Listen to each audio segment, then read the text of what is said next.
Bom,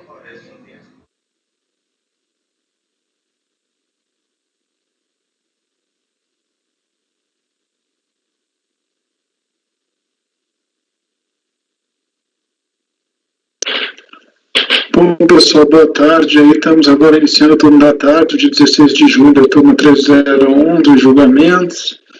Começar com a sustentação oral, tem algumas depois também, mas iniciar com o item 46 da pauta. Relatório do Dr. Dornelas é densos sistemas térmicos do Brasil. Fabiana, pode convocar o patrono para entrar na sala, por favor. Irei convocá-lo, presidente.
Presidente, o patrono teve um probleminha, porque ele está entrando pelo aplicativo.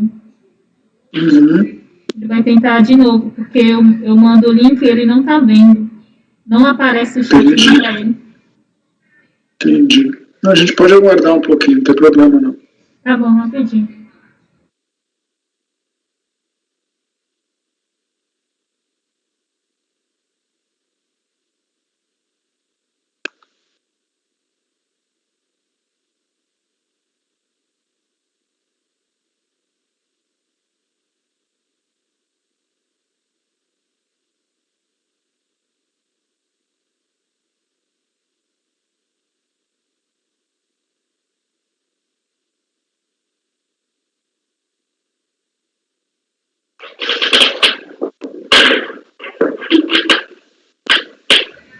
Patrono convocado, presidente.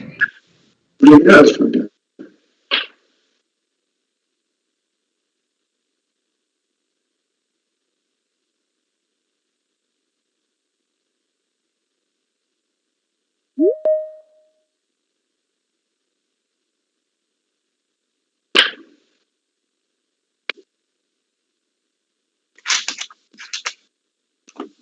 Olá, doutor André, bem-vindo. Boa tarde, presidente. Obrigado. Desculpa a demora aí. Deu um probleminha aqui no Teams. Não tem problema nenhum. Doutor André, eu vou passar a palavra para o doutor Dornelas, ele vai relatar o processo, tem 15 minutos a seguir, depois ele volta para proferir o voto, depois o colegiado entra em debate e esclarecimentos. Perfeito. Então, doutor Dornelas com a palavra, item 46 da pauta, parece que são os embargos densos sistemas térmicos do Brasil. Doutor Dornelas com a relatoria, por favor.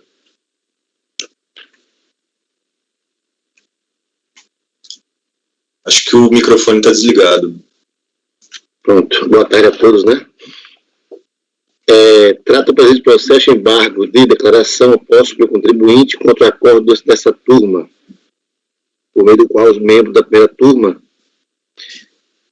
decidiram, por unanimidade de votos, em dar provimento parcial ao recurso para reconhecer o direito territorial adicional no valor original de R$ 7.500, a título de imposto de renda pago no exterior, prorrogando-se assim a compensação até esse limite, pelo limite do crédito reconhecido. O contribuinte tomou ciência formal do acordo e protocolou embargos de declaração, respectivamente os termos que dispõe o regulamento.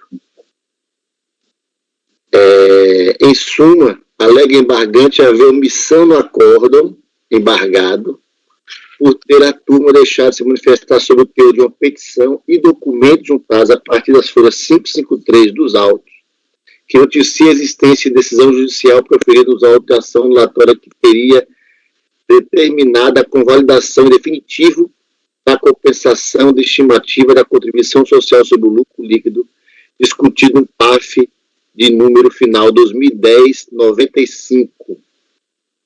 Através do despacho de admissibilidade, o senhor presidente dessa primeira turma admitiu os embargos opostos por considerar demonstrada a omissão apontada. É o relatório, presidente. Doutor André, 15 minutos, então, para a sustentação, por favor. Perfeito. Inicialmente, cumprimento a todos os presentes, nas pessoas do ilustre conselheiro presidente e relator, uma boa tarde. Como o próprio relator colocou, o que está em julgamento são os embargos de declaração que está visando suprir a omissão entendida pela contribuinte com relação ao fato noticiado de ação judicial transitada em julgado, que reconheceu a compensação de estimativas não integralmente homologadas, objeto de outro PAF, que, no caso, faz referência ao crédito que é objeto da compensação no presentes autos.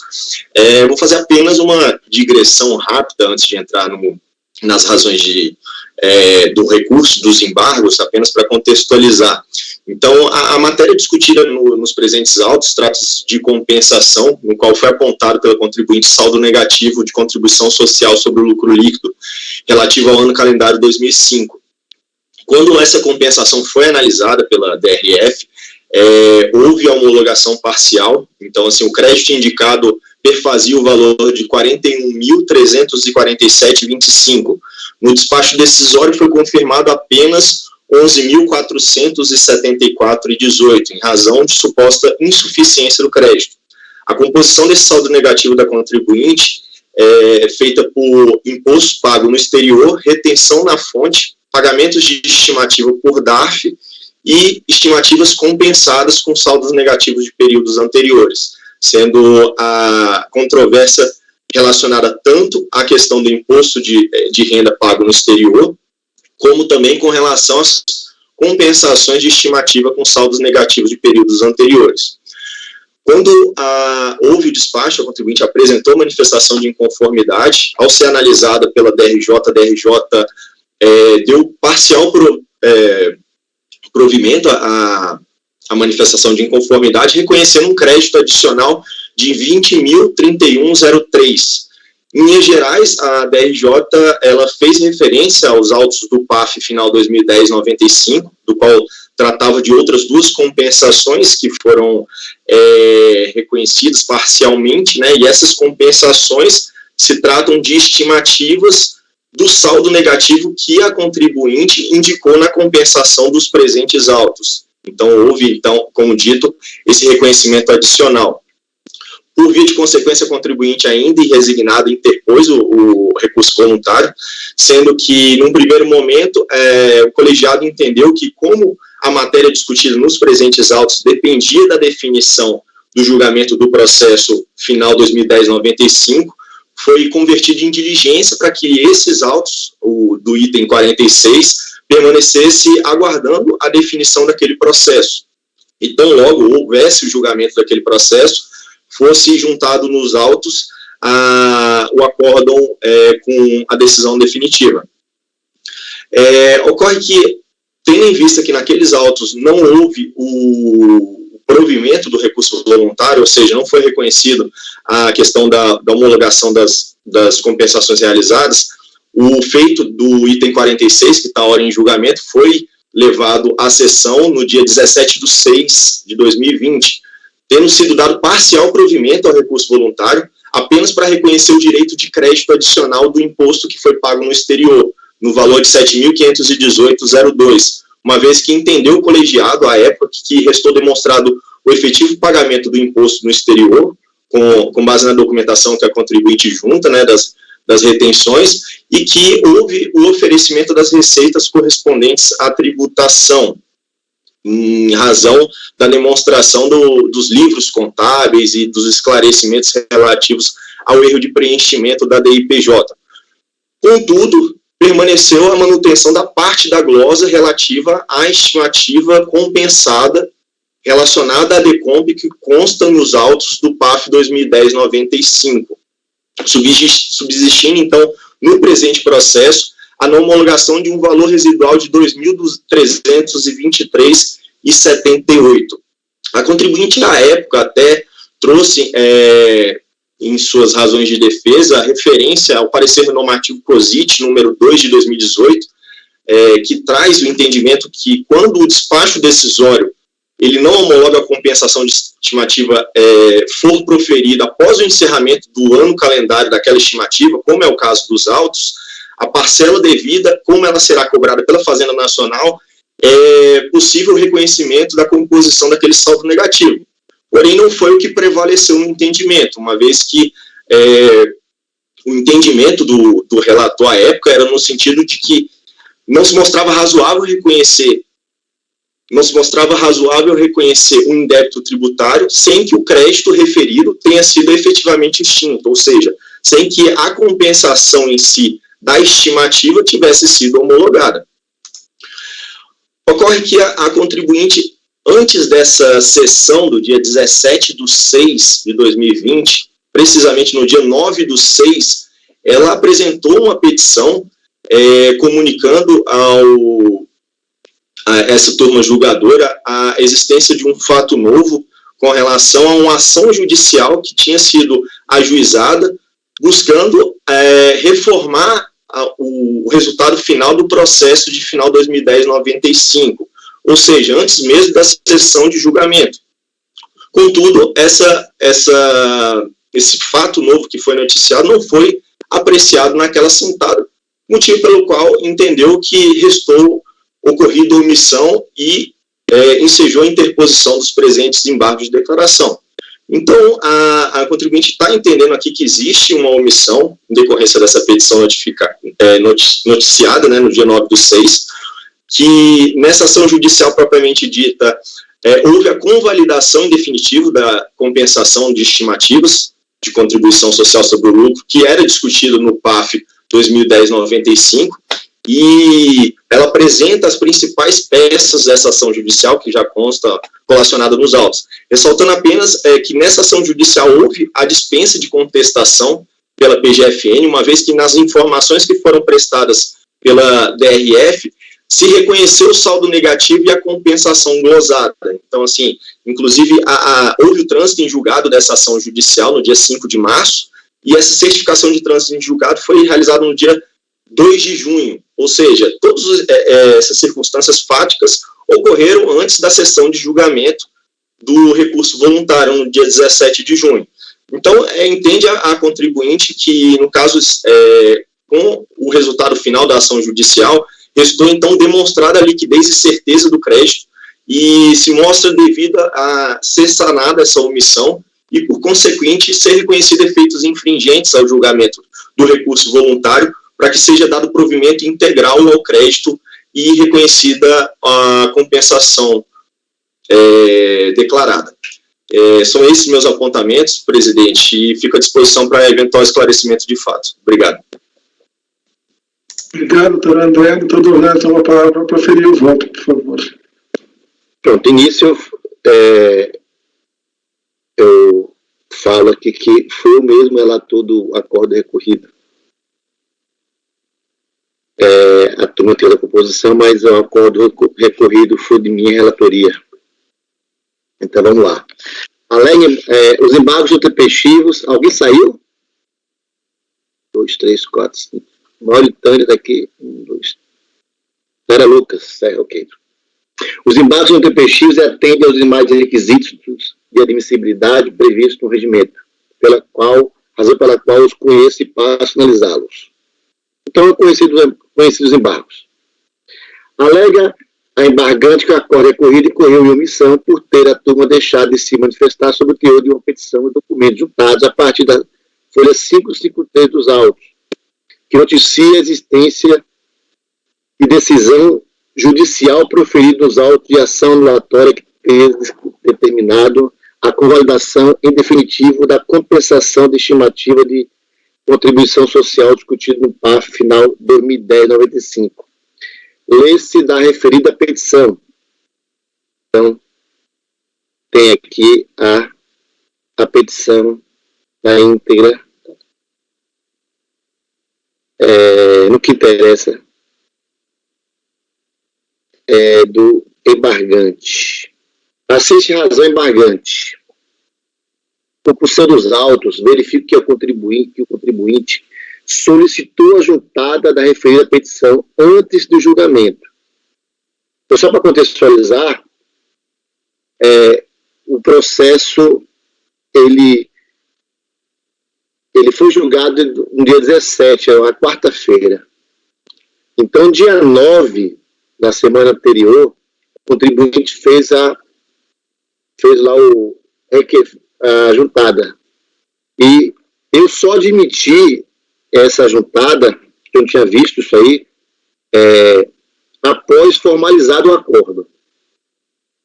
Então, inclusive, está na sequência. Eu formalizo o acordo, depois eu aceito a juntada.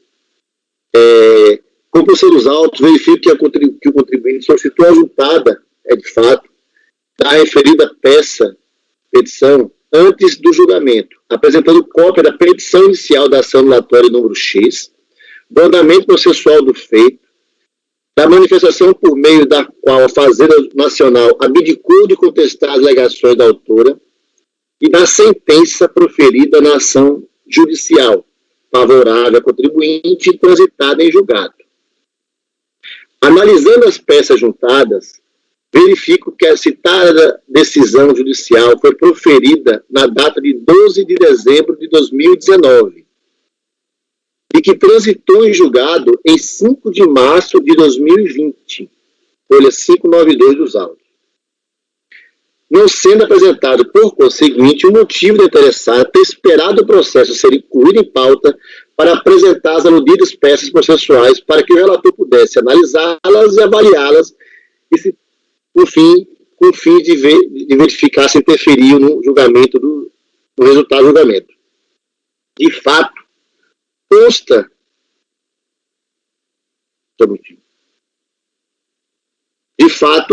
a folha 553, petição protocolada eletronicamente pela contribuinte em 9 de 6 de 2020, folha 551, antes, portanto, da data da sessão de julgamento referido ao recurso interposto pelo contribuinte, que ocorreu em 17 de 6 de 2020. Então, esses fatos são incontroversos. Há de se reconhecer, portanto, exíguo intervalo entre sua apresentação, exíguo intervalo de tempo, entre sua apresentação e a data, entre a sua apresentação e a data da sessão de julgamento, impossibilitando apreciar tais documentos, impedindo que influencie no presente julgamento, destacando por relevante que as peças processuais mencionadas não se revestem documentos que somente poderiam ser apresentados nesses autos naquele momento, ou seja, em 9 de 6 de 2020, pois infere-se que a decisão judicial já havia transitado julgado há alguns meses, 3 meses, sendo certo ainda transitar julgado, ainda que o momento que apresentadas, o processo já se encontrava incluído em pauta de julgamento e a ata publicada. A questão da ata publicada, eu preciso só você talvez me ajude, talvez, leitor. Registre apenas que o direito creditório defendido pelo contribuinte na ação judicial número X refere-se a imposto de renda pago no exterior e foi reconhecido pelo Judiciário a partir da manifestação da própria Secretaria da Receita Federal, fundada na apreciação de provas da mesma espécie daquelas que o contribuinte trouxe presente aos autos, juntamente com seu recurso voluntário, e que levaram a primeira turma ordinária da terceira Câmara a dar proveito parcial ao recurso em relação àquela parte do crédito pleiteado. Salienta ainda que o contribuinte poderá requerer junto à unidade de origem o cumprimento da aludida da decisão judicial sem que haja qualquer prejuízo, uma vez que as atividades dos débitos se encontram suspensa. nos termos previstos no CTN. Então, pelo exposto, voto por acolher os embargos de declaração para sem efeitos infringentes, sanear a omissão suscitada, ratificando a decisão de mérito embargada. É assim como eu voto, presidente. O pessoal está aberto aí no plenário, é um caso, acho que de juntada bem próximo do julgamento. Eu nem participava do colegiado nessa época ainda, mas acho que eu consegui entender que foi juntado dia 9. O doutor Donaldo acho que só fez a análise da solicitação de juntado depois que formalizou o acordo. Acho que está bem clara aí a situação. Eu acho que eu estou conhecendo, né? Estou conhecendo.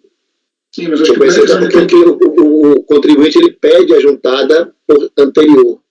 Dia 9, então, dia 9, né? Essa é a primeira questão, né? Se na verdade caberia ou não sanar essa omissão, né? Se houve omissão ou não, e na verdade aí como é que vai sanar, se vai ter efeitos infringentes ou não.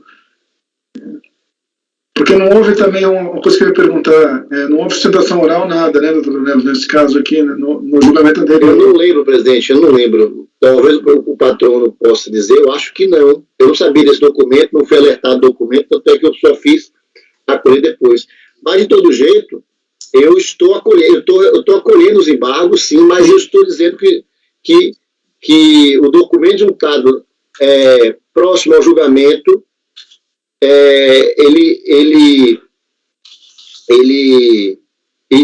e considerando que esse documento ele poderia ter sido juntado antes, porque o trânsito julgado 3 meses antes, no que sentido o contribuinte esperar ser incluído em pauta para juntar esses documentos. Então, considerando essas questões aí, eu não analiso documentos, eu justifico dessa forma, não analiso, mas digo ao contribuinte que isso pode ser sanado na unidade de origem. Só uma... eu também, até já adiantando um pouco, eu também concordo com esse procedimento. Como foi protocolizado antes, era bom constar do acordo, mesmo desse integrativo aqui, uma manifestação sobre isso aí. Então, acho que quanto a acolher os embargos, eu não tenho dúvida, entendeu? Talvez haja alguma dúvida aqui no colegiado, e eu não quero antecipar meu voto nem nada, de se esses documentos vão ser considerados para fins de mérito ou não, eu não sei efetivamente. Eu só queria, pelo menos, clarear que, na verdade, eu também acho que, na verdade, pelo menos uma manifestação no acordo não caberia, que é o motivo dos embargos, né? A sua missão aí. O destino do saneamento é que aí a gente pode discutir aqui. Se a doutora Giovana quer falar alguma coisa, levantou a mão. O Marcelo levantou antes de mim. Não, mas por favor. Não, depois eu falo. Vamos pela hora, eu estou aguardando, tranquilo aqui. Não, a minha questão é só, eu acho que a gente jogou um caso muito parecido e acho que a gente pode aproveitar as mesmas razões e fundamentos de ontem. Ontem a gente jogou um caso, e eu acho que todo mundo está com isso muito ainda fresco na cabeça, de um contribuinte que em sustentação oral trouxe documento, né? E a Giovana muito bem colocou que, analisando e identificando que o documento era muito claro e não demandava uma maior análise probatória, ele era plenamente aceitável, digamos assim, e ela podia muito bem aceitar esse documento apresentado em sustentação oral. Quando a gente vai lá para o PAF, né, para o decreto, de fato, ele não estabelece um prazo que ele diz, né, a impugnação, de fato, ela deve apresentar todos os elementos de prova, e aí tem aquelas hipóteses excepcionais. Esse caso aqui se enquadra exatamente em uma das hipóteses excepcionais, né, o contribuinte apresentou essa prova antes, porque de fato ele não podia, trata-se de fato superveniente. E aí o decreto, ele não estabelece um prazo no qual você necessita observar a respeito desse protocolo, né? Eu concordo com tudo que o Dornelas falou. De fato, não teria como saber, ainda mais se não teve sustentação oral na época, não teria como saber dessa petição. É difícil, às vezes, a gente entrar no sistema, geralmente a gente entra para baixar o processo, depois a gente fica acompanhando, né, se tem juntado ou não de alguma coisa. Mas aí ontem, eu lembro que eu também falei isso, eu falei, do mesmo modo que a gente está aceitando esse documento e essa prova aqui em sustentação oral, eu, por exemplo, tenderia a aceitar, inclusive se fossem embargos, exatamente por se tratar de uma matéria de ordem pública e que vem e não demanda nenhuma dilação probatória maior. Então, aqui nesse caso, para mim, é um caso muito simples. De de fato, o contribuinte juntou, existia um prazo para ele juntar? A meu ver, não. Ele juntou num prazo razoável, aí é muito subjetivo, Dornelas entendeu que não, talvez eu também entendesse que não, se eu tivesse com esse processo, porque eu não teria visto. Mas aí, e é possível, a questão que se põe agora é, tudo bem, ele juntou num prazo que não foi razoável, de modo que não seria possível, no momento do julgamento, ter conhecimento de tais fatos. Tudo bem. Julgou-se sem ter conhecimento desses tais fatos, sem problema nenhum. É possível agora a apresentação dessa documentação em série de embargos, e aí eu acho que a discussão é exatamente essa. A meu ver, sim, do mesmo modo que a gente pode aceitar um documento, uma prova cabal, que crave e não demande qualquer dilação probatória maior, né, que elas resolvam o problema, vamos dizer assim, ou ao invés de a gente jogar aqui o problema para a origem, né, que é o que em tese a gente está fazendo, se essa prova resolve o problema aqui, para mim não tem problema nenhum em aceitar. Exatamente, primeiro que se tratar de matéria de ordem pública, a gente pode, inclusive, de ofício, se a gente tivesse em tese, né, conhecimento, a gente poderia mencioná-la, e a gente pode resolver o problema aqui. Então, assim, de fato, eu concordo com tudo que você falou, Dornelas, mas ainda que, e aí eu vou além, ainda que o contribuinte tivesse apresentado essa petição depois do julgamento, ou ainda que o contribuinte tivesse apresentado essa petição tão somente em sede de embargos, particularmente eu, e aqui é uma visão minha, eu aceitaria essa prova se somente se ela for nesse sentido de eu olhar para ela e eu falar, não, com isso aqui eu não preciso de mais nada e com isso aqui eu resolvo o problema, mato, tchau. Então, assim, é por isso que eu particularmente, eu aceito e eu julgarei esses embargos aqui com efeitos infringentes já para resolver o problema. De fato, se a gente precisasse demandar qualquer mais resolver alguma coisa aí, não. Antes de Giovana falar, só para poder eu pontuar isso aqui, a fala de Marcelo, a gente também julgou ontem que a gente precisa se ater aos estreitos caminhos, os estreitos maneios do embargo. A gente não pode sair inventando coisa diferente. Então, os embargos é para sanar omissão, contradição, obscuridade. Como é que você vai ter, aí você falou que até depois da decisão, quando ele interpõe os embargos, como é que você vai ter omissão de análise da prova, se a prova foi apresentada depois? Então, assim, talvez você entenda que o processo administrativo seja o controle da legalidade. Eu tenho ressalva com relação ao entendimento. Mas, enfim, só para pontuar essa questão aí. Não, e pelo contrário, tanto é que eu nem aceito juntada de prova com base em verdade e princípio de verdade material, tá? Eu nem aceito, e aqui é uma posição que eu tenho, não sei se vocês têm, mas, por exemplo, quando eu aceito juntada de prova que não em impugnação e recurso, eu nunca, vocês podem olhar em qualquer voto que eu tenho, eu nunca mencionei em nenhum voto meu verdade material, porque eu acho, para mim, tá, particularmente, eu acho que isso não existe, não é fundamento para nada. Eu tendo a acatar exatamente o que está disposto na legislação, e a legislação estabelece que você pode juntar prova sem que seja na impugnação, desde que se refira a fato ou direito superveniente, o que é aqui o caso. Aí a legislação estabelece um prazo? Não estabelece. E aqui, a omissão, ela não é, vamos dizer assim, o embargo, quando ele visa sanar a omissão, obscuridade ou legalidade, sei lá o que, desculpa, mas a omissão é do julgamento, e a gente tem uma omissão aqui no caso, porque de fato é um fato que veio à tona em momento posterior, e aí a discussão é de fato essa. A gente reconhece esse fato no processo, e aí, assim, porque a única coisa que existe para a gente é o que está nos autos, né? A questão é, a gente reconhece esse fato nos autos, e aí ele existe, é possível esse reconhecimento, ou a gente não reconhece, porque de fato, se na sua linha, assim, você não reconhece porque o contribuinte apresentou em um momento inoportuno, e eu concordo que é uma linha, eu já parto por outra linha que eu tendo, por se tratar exatamente de matéria de ordem pública, e só por isso, eu acho que a gente pode conhecer desse fato agora em sede de embargos, ou conhecendo, a se falar em omissão, porque a gente está julgando em tese aqui um fato, e a gente está desconsiderando, do julgamento desse fato, que no caso é uma compensação, um outro fato que é relevante, que no caso aqui é uma decisão judicial. Então, assim, de fato, pro julgamento há uma omissão. A omissão, é óbvio, ela só vai existir a partir do momento que você reconhece esse fato que foi apresentado e juntado em um momento que talvez não fosse o mais oportuno. Para mim, eu ainda tendo a aceitar, tá, a juntada dessa documentação. A doutora Giovana, Presidente.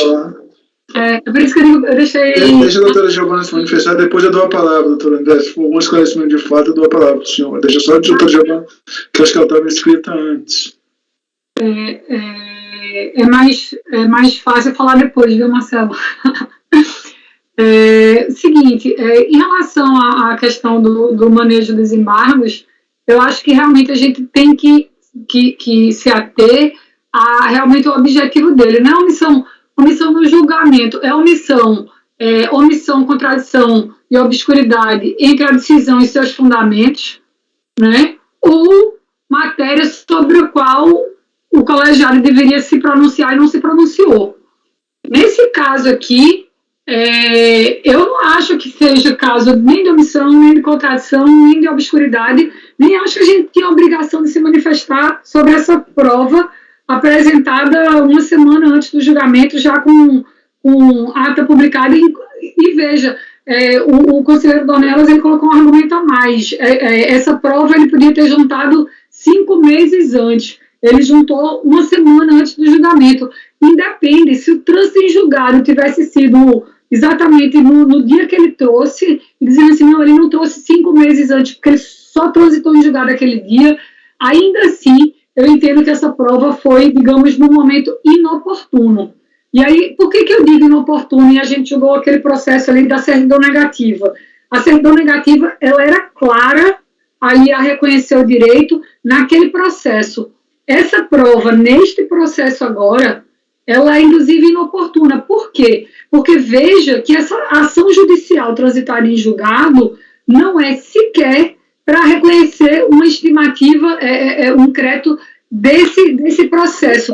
Esse processo, na verdade, essa ação judicial, ela repercute num outro processo que já foi julgado, que eu nem sei se já fez coisa julgada administrativa, porque eu não sei se teve recurso especial para a Câmara Superior, mas se não teve, essa ação judicial, ele não está compensando, não está autorizando a estimativa daqui, ele está autorizando a compensação naquele outro processo, do qual esse aqui foi prejudicial e ficou suspenso em razão daquele.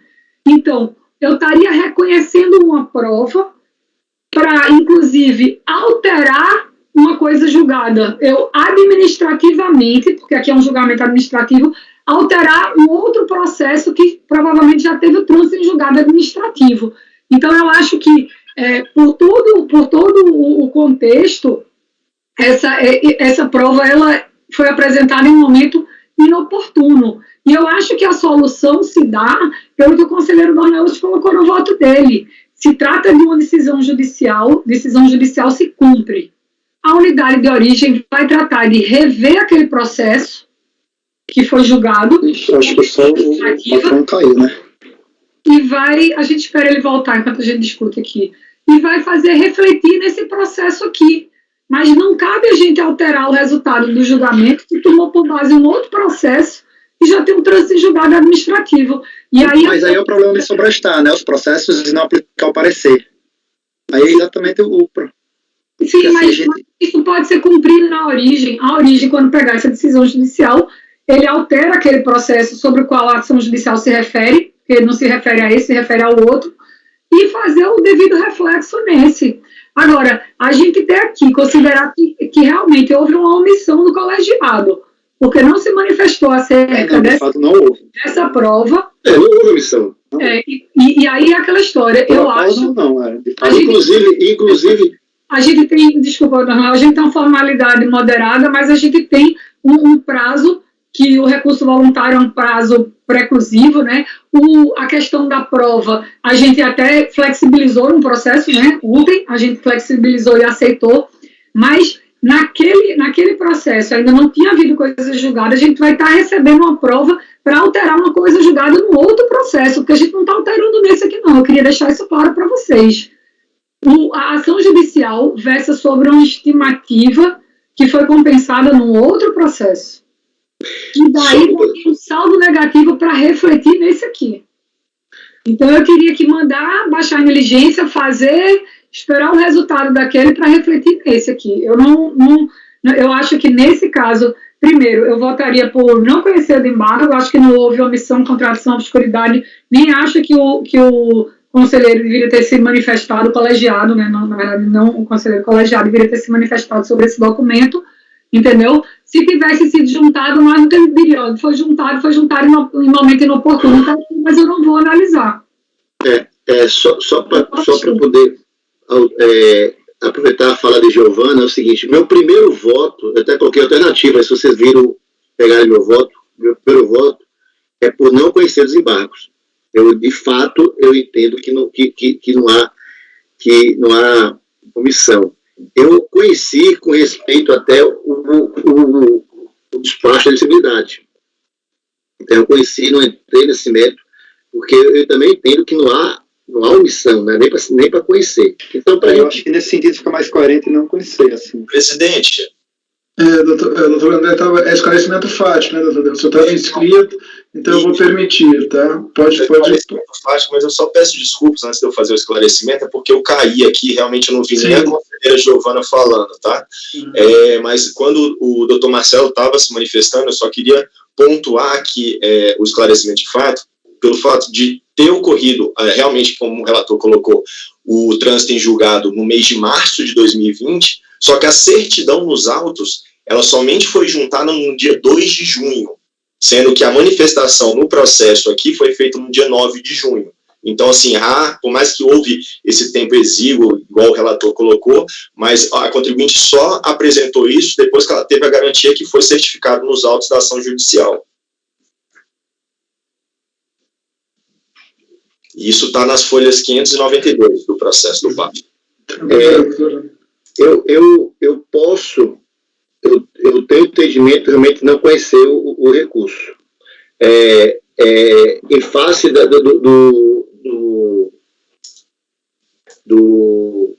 discussões, eu posso colocar como primeiro voto meu, exatamente não conhecer dos embargos,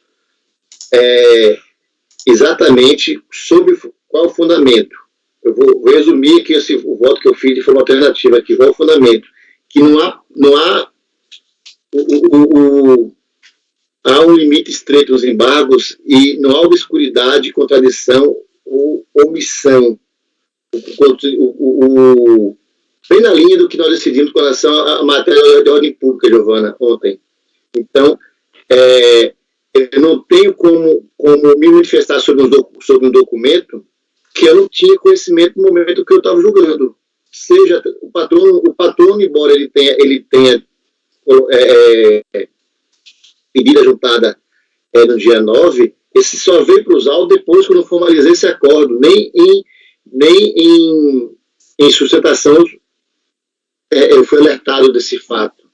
Então não tinha como eu saber que tinha esses documentos, então o colegiado ele não se omitiu, porque não é nenhum ponto que o colegiado tinha a obrigação de se manifestar. Documentos juntados aos autos, devidamente articulados, né, de forma textualizada, obviamente que quer omissão, mas só a omissão se eles forem previamente suscitados pela parte interessada. Não foi no recurso, obviamente, porque o recurso foi muito antes, então foi um fato superveniente, tudo bem, e no mínimo, eu deveria ter sido alertado. Se eu fosse alertado no julgamento, certamente eu iria reconhecer esse documento. Mas eu não fui alertado no julgamento, não lembro disso. Talvez a gente consiga ver pelas câmaras, que foi em junho de 2020, mas o patrão está aqui, talvez ele possa confirmar que não houve sustentação oral. Isso é uma questão de fato que ele pode confirmar, que é possível a gente ver pelas câmaras, obviamente, pelas gravações. Mas o meu primeiro julgamento, o meu primeiro voto, presidente, é por não conhecer do recurso voluntário. Rejeitar, né, doutor? Rejeitar. Desculpa, esse recurso. Rejeitar os embargos por não reconhecer haver omissão no julgado. Eu, na verdade, fiquei vencido de 7-1 ontem, nessa questão da ordem pública, mas era uma situação bem diferente, né? Era uma legitimidade passiva que existia, que na verdade não tinha nenhum tipo de juntada de última hora, que se podia constatar legitimidade passiva a qualquer momento, já tinha sido constatada em outro momento, em outro acórdão, em outro processo, a legitimidade passiva. Eu acolhi porque eu acho que, na verdade, caberia ao colegiado se manifestar também, como fez no outro acordo, contra a legitimidade passiva. Não é o caso aqui. A questão, para mim, efetivamente, é os efeitos que eu tenho que dar nessa juntada de 9/6, né? Porque, veja bem, que a coisa julgada é matéria de ordem pública, eu também não tenho dúvida, entendeu? Que também eu acho que eu poderia estar numa exceção de direito superveniente do 16/4 lá, também eu não tenho dúvida. Agora, a questão é a seguinte, eu posso considerar que esse documento estava presente nos autos com a análise de solicitação de juntada pendente, isso é um problema, entendeu?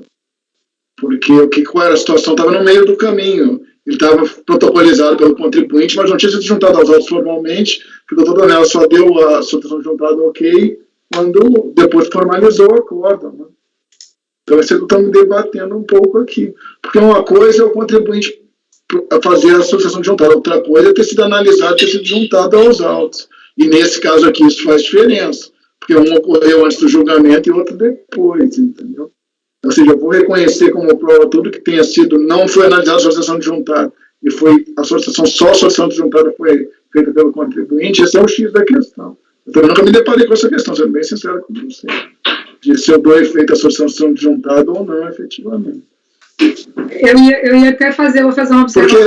Porque olha só, o que eu estou dizendo para vocês é o seguinte, só para explicitar meu procedimento. Se essa solicitação de juntada tivesse sido analisada antes, efetivamente, do julgamento, eu não tinha a menor dúvida que meu posicionamento era bem claro, coisa julgada, efetivamente, que houve a omissão do embargo, efetivamente. Aí, agora, é um caso que tinha uma solicitação de juntada não analisada, que foi analisada depois, porque o relator que poderia analisar realmente. Então, eu fico nessa seara, se eu dou... Eu, a princípio, eu acho que também só com a análise que eu poderia considerar. Então, eu estou tendendo a concordar com vocês, e é um caso bem diferente do de ontem. Porque, veja, aquela legitimidade passiva que eu disse que era ordem pública, eu reconheci que devia ser reconhecida de ofício, não tinha essa celeuma se a omissão em si dependia da solução de juntada antes ou depois, entendeu? E a legitimidade passiva existia desde sempre. Ali naquele Presidente. Não é o caso aqui. A doutora Mauritânia, acho que quer se manifestar. Sim, considerando essa observação que o patrono fez sobre a certidão de trânsito em julgado, eu acho que o contribuinte ele não pode ser prejudicado se eu, como julgador, não vi que tinha esse protocolo de uma petição anteriormente ao julgado, ao julgamento, ao dia do julgamento. Outro ponto que a gente deve pensar a respeito foi uma observação que a Giovana fez, que esse documento juntado vai ter reflexo em um outro processo, que não se sabe se já tem trânsito em julgado lá ou não. A minha ponderação é que deve-se ser levado em conta que os documentos apresentados foram antes do julgamento. Agora, a gente tem que também ver a previsão para cabimento de embargos. Se como já foi falado, se a omissão, etc., a previsão é em relação à decisão e aos fundamentos. Porque também, não sei se seria caso de embargos nesse... porque eu penso assim, doutora Montana, se efetivamente você disser que essa juntada foi ok antes do doutor Delas analisar, ele devia, pelo menos, ainda que não aceitasse por muito exíguo, o acordo devia ter dito alguma coisa a respeito disso. Então, aí eu acho que há omissão. Nem que fosse dizer, olha, eu não vou analisar esse documento que foi juntado dia 9. Não há nada no acordo, esse aqui é o problema. Aí você pode dizer, não há nada no acordo porque aquela juntada não foi efetiva. Ok, aí é o posicionamento de não ter omissão realmente. Mas se você acha que aquela juntada efetivamente era efetiva, que ele devia se manifestar, não interessa se ele vai aceitar ou não, esse é um outro problema. Então, se vai aceitar ou não. Mas é que não tem nada no acordo sobre isso. Então, aí eu acho que, assim, se eu achar que o documento caberia uma manifestação do colegiado sobre aquilo, há omissão.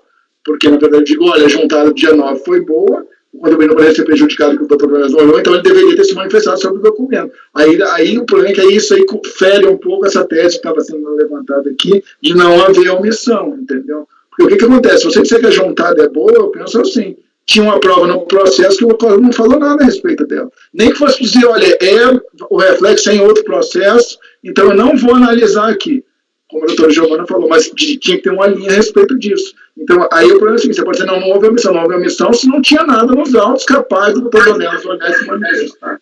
Por essa linha aí de que, teoricamente, o contribuinte não poderia ser manifestado, e eu acho difícil essa linha seguir sem você dizer que não houve omissão no acordo, só pelo meu entendimento, entendeu? Se você acha, por exemplo, que o documento estava presente, caberia uma manifestação do colegiado, a linha de omissão eu acho que está clara para mim.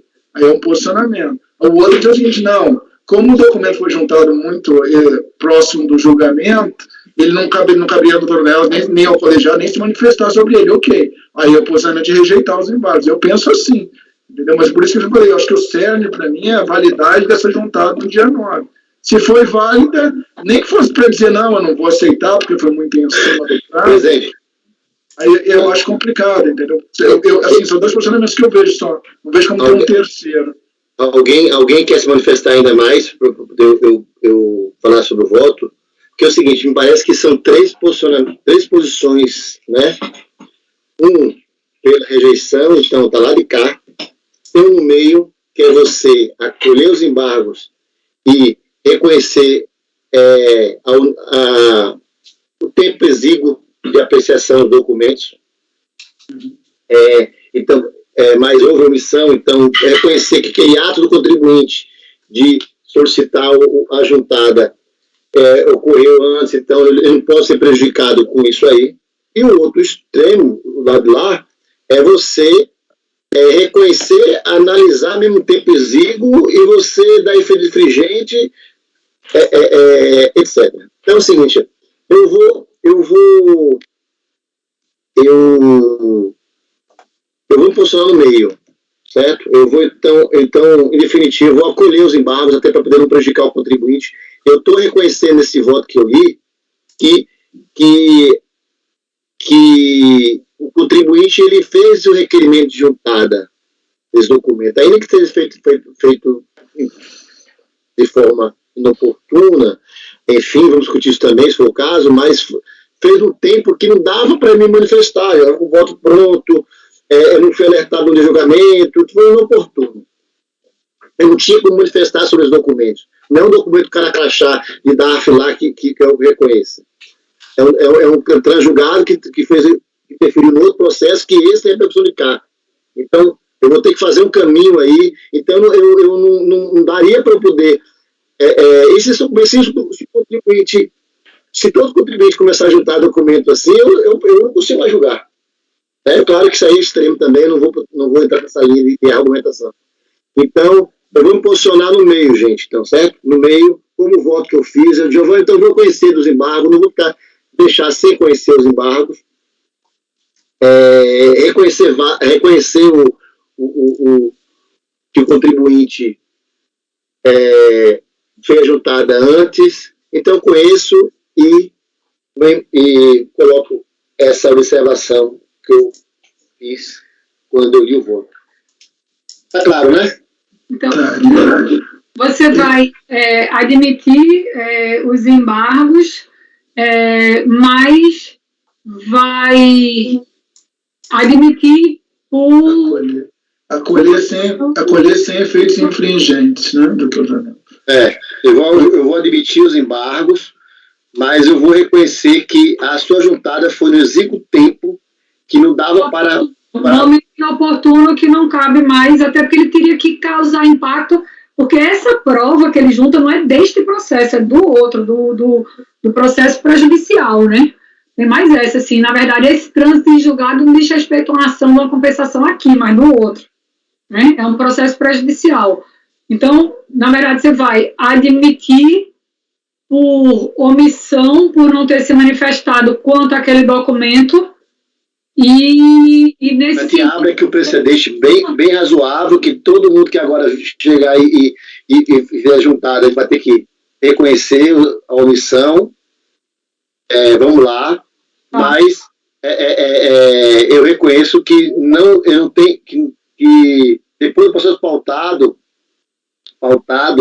a não ser que o contribuinte viesse também, se ele viesse, por exemplo, como você ontem na sustentação oral, é um documento cara crachá, enfim, é outra coisa, né?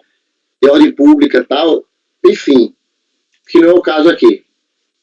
No outro caso, era no recurso voluntário, não era nem embargos, porque a questão dos embargos é se você deveria ter se manifestado sobre aquilo naquela época.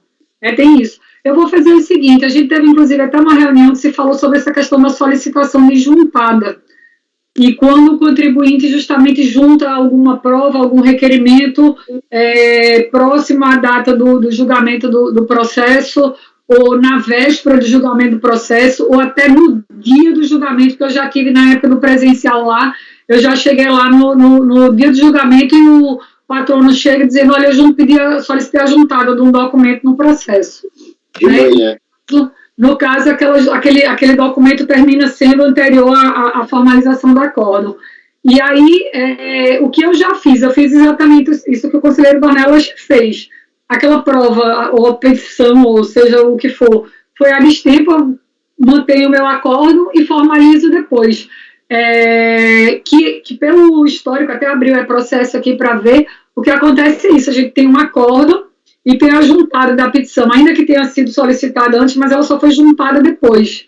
Nesse sentido, como foi feita a juntada aqui, eu entendo que seria realmente para rejeitar os embargos, porque não tinha documento juntado nos autos que o colegiado tivesse a obrigação de se manifestar. O que a gente pode fazer para os próximos processos, até para a gente evitar esse tipo de coisa, que o pessoal da COSUP lá orientou, sempre que for julgar, ver se tem lá o indicador de pendente de juntada, junta com ressalva, porque você pode juntar com ressalva. Se quiser, pode inclusive rejeitar a juntada, só que o rejeitar sempre abre margem, eu acho que há um cessamento de direito de defesa, né? Mas aí você junta com ressalva, dizendo que foi juntado no dia tal, e bota uma linha no acordo, dizendo processo juntado tal, com um acordo pronto e processo pautado.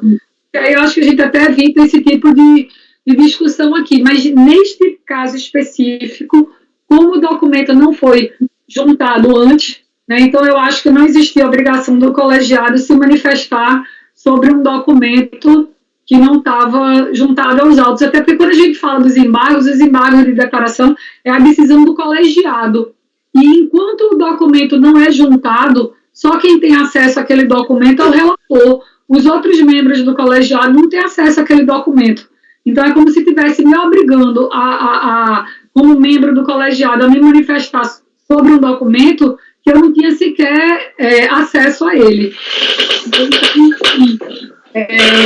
Eu acho que prefiro não abrir precedente e voto por rejeitar os embargos. Só um adendo, Giovana. O órgão, o departamento aí, ele diz que antes de ler o relatório, que hoje a gente vai ter que olhar, no dia anterior, como é que é isso mesmo? Porque assim, pelo mesmo motivo, se eu começar a ler o relatório aqui agora, e o cara juntou há 10 minutos atrás, então antes de começar, deixa eu ler aqui. Pois mas... uma orientação... Teoricamente é isso, né? Você vendo ali, aí você vai fazer a juntada com a ressalva na juntada. Enfim, né? Às vezes você faz o julgamento sem nem abrir o processo, porque não precisa, já estava pronto, mas é isso. Entendeu? Em tese... Dornelas, foi única e exclusivamente por isso que eu fiz a observação, porque também me fizeram esse mesmo... Então vamos fazer isso, a partir de agora eu vou começar agora a dar uma olhadinha no processo e ver isso. Mas enfim, eu vou manter o conhecimento, Giovana, eu vou manter o conhecimento, vou adotar a posição mediana. E, obviamente, eu posso mudar, né, se o colegiado se convencer que a divergência vai prevalecer, eu já tenho um voto aí, eu vou ceder. Mas vamos continuar. Eu, por enquanto, presidente, eu vou manter, então, de acolher os embargos, né, sem efeitos infringentes, efeitos infringentes. E fazer exatamente o que na prática está se recomendando, de colocar uma linha dizendo por que não vai analisá-los, porque foi feito, o processo já estava incluído em pauta. Tá, doutora Giovana, então, pelo que eu entendi, há divergência para rejeitar os embargos, é isso, né, doutora? Eu vou ser coerente com o entendimento que eu tenho dos embargos. Eu acho que os embargos, a gente não deve abrir muito precedente, entendeu? Que termina banalizando os embargos, então eu tenho receio em relação a isso. Então eu voto por rejeitar. Doutor Dornella, já é o relator, doutor Lisandro. Presidente, no caso, eu acho que cada caso é um caso, mas nesse caso a juntada foi feita até com alguma antecedência do julgamento. 8 dias, 8 dias. Então, eu acho que há realmente uma omissão do acórdão. Deveria não só o relator como a gente, uma entrada rápida no processo, ele já indica que tem um documento a ser anexado, a ser juntado, né, uma falta de aceitação. Então, acho que tem uma omissão, sim, mas sem efeitos infringentes, como indicou o relator. Então, eu voto com o relator. Então, o doutor Dornella e o doutor Lisandro votam por acolher sem efeitos infringentes. Doutor Lucas. Presidente, nesse caso, eu acho que é naquela linha que o contribuinte não deve ser prejudicado, né? De fato, ele só teve acesso à documentação naquele momento. Eu acho de forma, o prazo foi exíguo, sim, não teria condições de se analisar naquele momento, então eu acho que a solução do conselheiro Dornella, do relator, é perfeita para a gente conseguir receber essa documentação, mas não ter essa obrigação de ter analisado, porque de fato o contribuinte não tinha acesso a ela tanto tempo antes do julgamento. Apresentou em um tempo razoável de quando ele tomou conhecimento da documentação, mas não era um tempo razoável para que a gente conseguisse se debruçar sobre ela. Então é uma saída alternativa para que a documentação não se perca, né, dentro do processo. Então eu acompanho o relator. Certo, Lucas, só para poder, o contribuinte falou isso, né, eu tenho ressalvas com relação à afirmação de que somente teve acesso com a certidão. Obviamente, transitou julgado 3 meses antes, e a certidão no processo foi emitido lá, e é impossível, na prática, nós como advogados também, que a gente seja intimado exatamente quando da intimação da certidão, porque a certidão é um ato que não é público, né? Vai o funcionário e certifica lá. Então, você contar essa data, como passou o patrão, com todo respeito, eu não concordo com essa questão de só ter sido intimado nessa data da certidão. Certamente ele foi intimado quando foi proferida a decisão e transitar julgado ocorreu posteriormente a isso. Então, e passado o prazo, ele não necessitava de certidão para achar que transitou julgado a matéria. Mas isso é só a minha opinião, só para poder, como você justificou isso aí, eu me senti na obrigação de trazer esse ponto, se trabalha. Ok. Tá ótimo. Doutor Marcelo. Doutor Rafael, tá. Doutor Rafael, desculpa. Mas só uma coisa que eu acho que o doutor André está com a mão levantada ainda. Eu não sei se é questão, porque a doutora Mauritânia também, que o Teams não abaixa a mão, tá? Então, eu só pediria, se for o caso, doutor André, se for esclarecimento de fato, e sempre lembrar de depois de se manifestar, abaixar, porque a gente está tendo uns probleminhas que eu nunca sei se a pessoa se manifestou e deixou de abaixar a mãozinha ou se está querendo se manifestar de novo ou não. Só pediria, então, prestar atenção nisso. Mas se for um outro esclarecimento de fato, pode fazer, doutor. Isso, outro esclarecimento, doutor, eu até não quis me manifestar para não tomar a palavra de nenhum conselheiro, foi na hora que a conselheira Giovana estava se manifestando, que ela disse que essa ação judicial se refere a outro processo. Realmente se refere a outro processo, mas a gente está juntando porque consta nesses autos que o deslinde da presente questão não dependeria do resultado do outro processo. E ainda tem uma problemática no presente caso, porque no final do acórdão, nas folhas 550 dos autos, consta lá que a unidade de origem não deve cobrar, na ótica do contribuinte, eu falo assim, essa problemática, né? Não deve cobrar os valores nos autos do processo do final 2010-95, e sim nesse processo. Então, assim, a contribuinte não pode nem alegar naquele processo administrativo a existência, digamos assim, da ação judicial, porque vai estar sendo cobrado no PAF desse item 46. Então, assim, vai gerar uma problemática que vai ter que ser levada a uma discussão judicial nova. Obrigado, doutor André. Doutora Mauritânia, não sei se queria fazer algum adendo ou se foi a questão da mãozinha do Teams. Desculpa, presidente, que eu esqueci de abaixar a mão. Desculpa. Então, doutor Rafael, desculpe, eu perdi a ordem, porque eu fiquei olhando essas mãozinhas aqui, eu tenho que dar a palavra para quem for direito. Então, doutor Rafael. Eu acompanho o relator, penso como o Lisandro, presidente. Tá bom, então, doutor Marcelo, agora. Só com relação a esse argumento de que se refere a outro processo, e de fato isso é um argumento que a gente, é uma consequência que a gente vai ter que conviver, né? A partir do momento que a gente diz, manda sobrestar. E aqui eu não entendo nem como esse processo foi julgado. Sim, eu confesso que eu não participei lá do julgamento, mas se o entendimento é que se o saldo depende de uma estimativa, ou depende de um saldo, discutido em outro processo e manda sobrestar guardando o resultado lá, como que isso foi julgado aqui, né? Porque, em tese, deveria estar guardando o julgamento daquele processo, que foi exatamente o processo objeto dessa ação judicial. Eu já pensei nisso, mas eu acho que é o seguinte: o outro processo estava em discussão judicial, ele não estava com pendência de julgamento administrativo, e aí não tem prejudicialidade externa que esse colegiado reconheça. Provavelmente era isso, eu também não estava no colegiado, não sei se era isso. Mas esse efeito... estranho.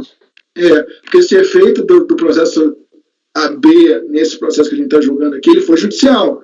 O administrativo, eu não sei realmente o que aconteceu, entendeu? Presidente, só para esclarecer esse ponto, na realidade, a sessão do dia 17 de junho, do presente caso, ela só veio à tona depois que foi juntado o acórdão daquele outro processo. Então, houve a decisão definitiva naquele PAF. Aí, depois a contribuinte ajuizou a ação judicial para discutir aquele caso. Então, viu, então, o administrativo aqui foi resolvido do outro. É que aí veio um efeito judicial que aí não se reconhece aqui como sobrestamento, entendeu? Tá bom. Não, eu abro uma terceira linha, que eu voto pelo conhecimento e pelo julgamento com efeitos infringentes.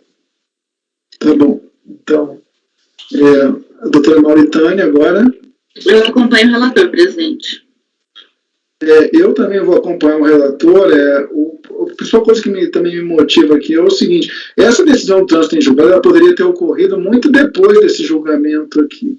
Então, na verdade, até isso que o doutor Renan falou, até é importante para mim, de que, na verdade, o contribuinte pode, em algum momento, exibir esse trânsito em julgado para, quando for liquidar esse acórdão daqui, e mostrar que, efetivamente, isso aí não pode ser cobrado. Ainda que seja cobrado nesse processo, como o patrão levantou, na verdade, isso poderia acontecer, isso pode acontecer até no trânsito julgado vir depois, entendeu? E eu, na verdade, eu também tenho, assim, um pouco de receio de a gente ficar sempre não dando efeitos nessa juntada do contribuinte.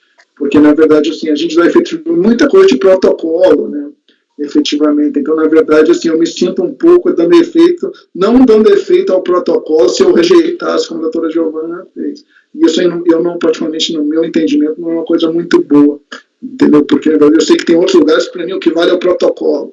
Ou seja, ele não é muito bem se foi analisado efetivamente ou não. E o contribuinte protocolizou e depois foi juntado. Ou seja, caberia até discutir se essa solicitação de juntada que foi analisada, depois a análise, se ela não teria efeitos retroativos para a data do protocolo. Mas de fato o que vale é a solicitação, né? Exatamente. Uma vez tendo isso aí é pacífico, o que vale é a solicitação. Uma vez tendo sido aceita, obviamente, né? Uma vez tendo sido aceita, eu acho que retroagilidade de solicitação também está sendo melhor. Então, por isso que esse posicionamento do doutor Dornelas, eu acho que é melhor, efetivamente, mas eu também acho que, na verdade, não caberia aqui agora eu aceitar essa própria de análise. Como isso também pode ser aventado, para a gente usar esse trânsito em julgado, quando for liquidar isso aqui, efetivamente, para fim de cobrança, não ser cobrado disso aqui, eu acho que eu não estou, assim, dando nenhum tipo de grande prejuízo ao contribuinte, porque o trânsito em julgado vai existir, a preparadora pode, efetivamente, dizer, olha, realmente aqui transitou em julgado, então esse valor do saldo negativo aqui não pode ser cobrado, efetivamente. Então eu também vou pela linha do doutor Daniel, então eu voto com ele. Então acho que ficou por maioria de votos, né, pessoal? Acho que nem precisa fazer aquela votação tripla, né, já ganhou. É isso que eu ia perguntar, presidente, se o senhor vai fazer a votação tripla. Acho que não, porque não interfere, né? Certamente só Giovana. Deu 6, deu maioria. Não tem deu 6, entendeu? Que ninguém vai migrar nem para todos, para o doutor Marcelo, nem para o outro, entendeu? E a nossa posição, na verdade, já é intermediária, entendeu, doutor Dornelas? Então, teoricamente, nenhum dos intermediários vai migrar para nenhum. Então, na verdade, os dois deles vão perder. Vai ficar 6. Por mais que o doutor Marcelo migrasse para a doutora Giovana, ou ela migrasse para dele, ia todo mundo manter a nossa, efetivamente. Então, acho que fica 6-2, realmente. Certamente Giovana não consegue migrar para Marcelo e Marcelo consegue migrar para são dois extremos aí. Exatamente. Então, na verdade, vai acabar... Tira 7-1, se quiser essa votação, mas tudo bem. Exatamente. Aí, no final... Então, pessoal, diante disso aí, fica o resultado final. Acolher os embargos de declaração sem efeitos infringentes. Eu vou botar nos termos o voto do relator, tá, doutor Juliano? Até para ficar essa parte aí de se complementar, que não vai aceitar efetivamente, mas é isso. Acolher os embargos pressionando a omissão, se manifestar quanto à questão da petição juntada e não analisada, mas sem efeitos infringentes. É esse o resultado, doutor André. Ficou claro, né? Ficou sim. Obrigado à atenção de todos. É uma boa continuidade dos trabalhos. Obrigado. Boa tarde. Tem que colocar vencidos a Giovana e o Marcelo, né? Sim, por maioria de votos. Giovana que rejeitava os embargos, Marcelo que dava efeito. Isso, por maioria de votos. Vencidos o doutor Marcelo que acolhia e dava efeitos infringentes, doutor Giovana que rejeitava os embargos. É isso mesmo, é isso mesmo. Por maioria, esses dois vencidos, eu vou votar por são vencida de cada um, porque eles são diferentes, entendeu? Até mais. Obrigado, doutor André. Obrigado. Pessoal, agora a gente tem mais um. Deixa eu seguir a pauta aqui.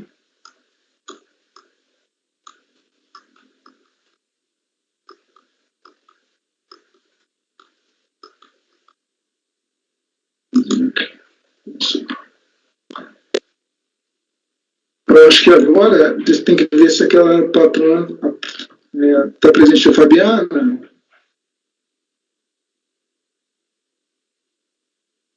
A gente está com problema daquela patrona que não tinha se apresentado, né? Fabiana? O 50-52 ele falou que vai ser só acompanhamento, e o 54... mas é porque a gente teria que jogar na frente, acho que o 54, né? Porque tem prioridade. E aí ela falou que a patrona estava ausente, eu queria saber se ela já chegou para convocar.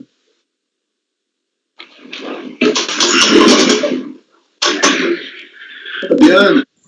Só que Fabiana, a patrona do 54-55 está presente já? Eu acabei de ir na sala de espera e ela não se encontra. Tem uma outra pessoa que eu não sei se vai sustentar ou acompanhar no lugar dela. Mas tem procuração? Vocês viram direitinho? Eu vou perguntar para ela agora, presidente, porque ela estava me perguntando se tinha sido julgada. Eu falei que não. Porque não é assim, né? A gente tem que se limitar à pessoa que está na planilha aqui, né? Sim. A princípio, porque essa planilha vem validada para mim por vocês. Então, ver se for outra pessoa, só pode...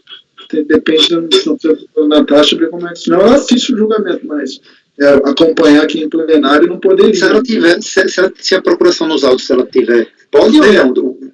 É o 54, 55. Ou se tiver nos autos também, é verdade. Deixa eu ver aqui. É porque se ela tiver, presidente, ela tem que mandar um formulário, né, para explicar se vai ser sustentação ou vai acompanhar. Não, mas porque esse formulário dizia que era a doutora Natasha que ia acompanhar. Isso. Então você veja aí, doutor Fabiano, por favor. Vou falar com ela agora. Se ela está habilitada a acompanhar o processo, entendeu? Ok. Porque eu não posso deixar entrar aqui uma pessoa que eu nem sei quem é, né?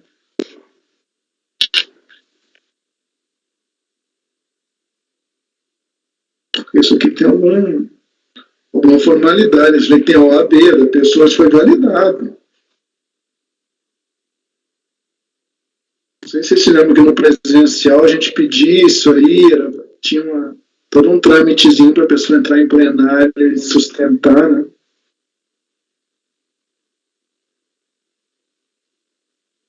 A pessoa que estava acompanhando lá no presencial, ela fazia essa validação. Não sei se lembram disso. Que a gente... A gente tinha aquele cordãozinho, lembra aquele cordãozinho que separava a plateia dos jogadores? Gente, eu ia dizer, passar nesse processo, né? Essa coisa da solicitação de juntada foi motivo de reunião. Acho que Mauritânia estava na reunião, não? Não estava, mas é porque eu já recebi um puxão de orelha nesse sentido, por isso que eu alertei. Eu não cheguei a julgar, mas me falaram, quando a gente vai fazer a sessão nossa presencial, né, tem sustentação oral, daí, não sei, acho que foi o pessoal dessa sessão que você falou, olha, fala para jogador olhar que tem marcador lá de documento a ser juntado. Solicitação de juntada pendente. Aí, exatamente isso que o Dornella fez, eu já fiz assim, normalmente não era prova, eu já peguei processo que o contribuinte coloca uma petição, na verdade, resumindo os argumentos do recurso voluntário, que às vezes até ajuda para você fazer seu voto, mas que na realidade é um memorial. Bora lá, é quase que um memorial, é uma petição que não traz nada de novo, entendeu? E às vezes ele resume ali, ou às vezes ele até traz algum argumento de defesa novo, de direito e tal,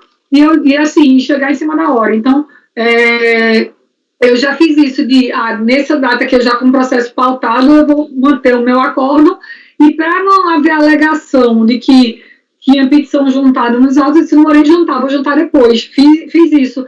E aí eu concordo com o que o Marcelo falou, que não vale efetivamente a data da juntada para o contribuinte, né? Vale a data que ele solicitou a juntada, se fosse, digamos, um recurso.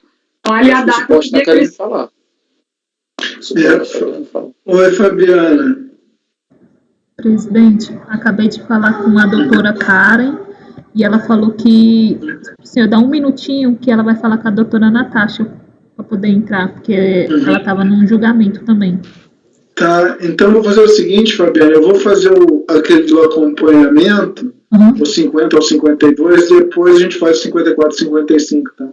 Okay. Para elas se falarem aí. Então, eu vou apregoar o 50 e 52, aí a gente segue depois com o 54 e 55. Então, pessoal, é o Dr. Lucas, né, o relator, né, 50 a 52, acho que agora eu não estou vendo ninguém. Só a Mauritânia e a Giovana. Eu estou vendo. Sinal, acho que tá ruim, também não estou vendo, não. Eu estou por aqui. Voltou todo mundo para mim.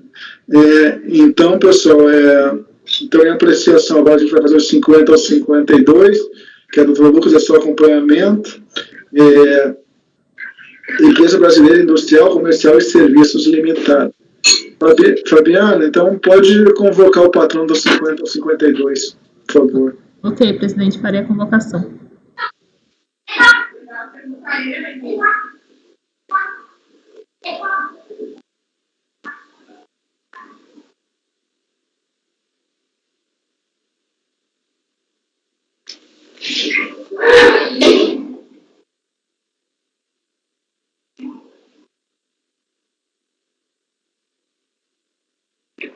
São iguais, Lucas, os três?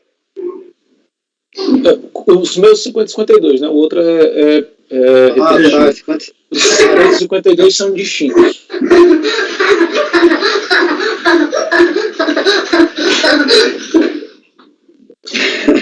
Caís. Tá morrendo, coitado.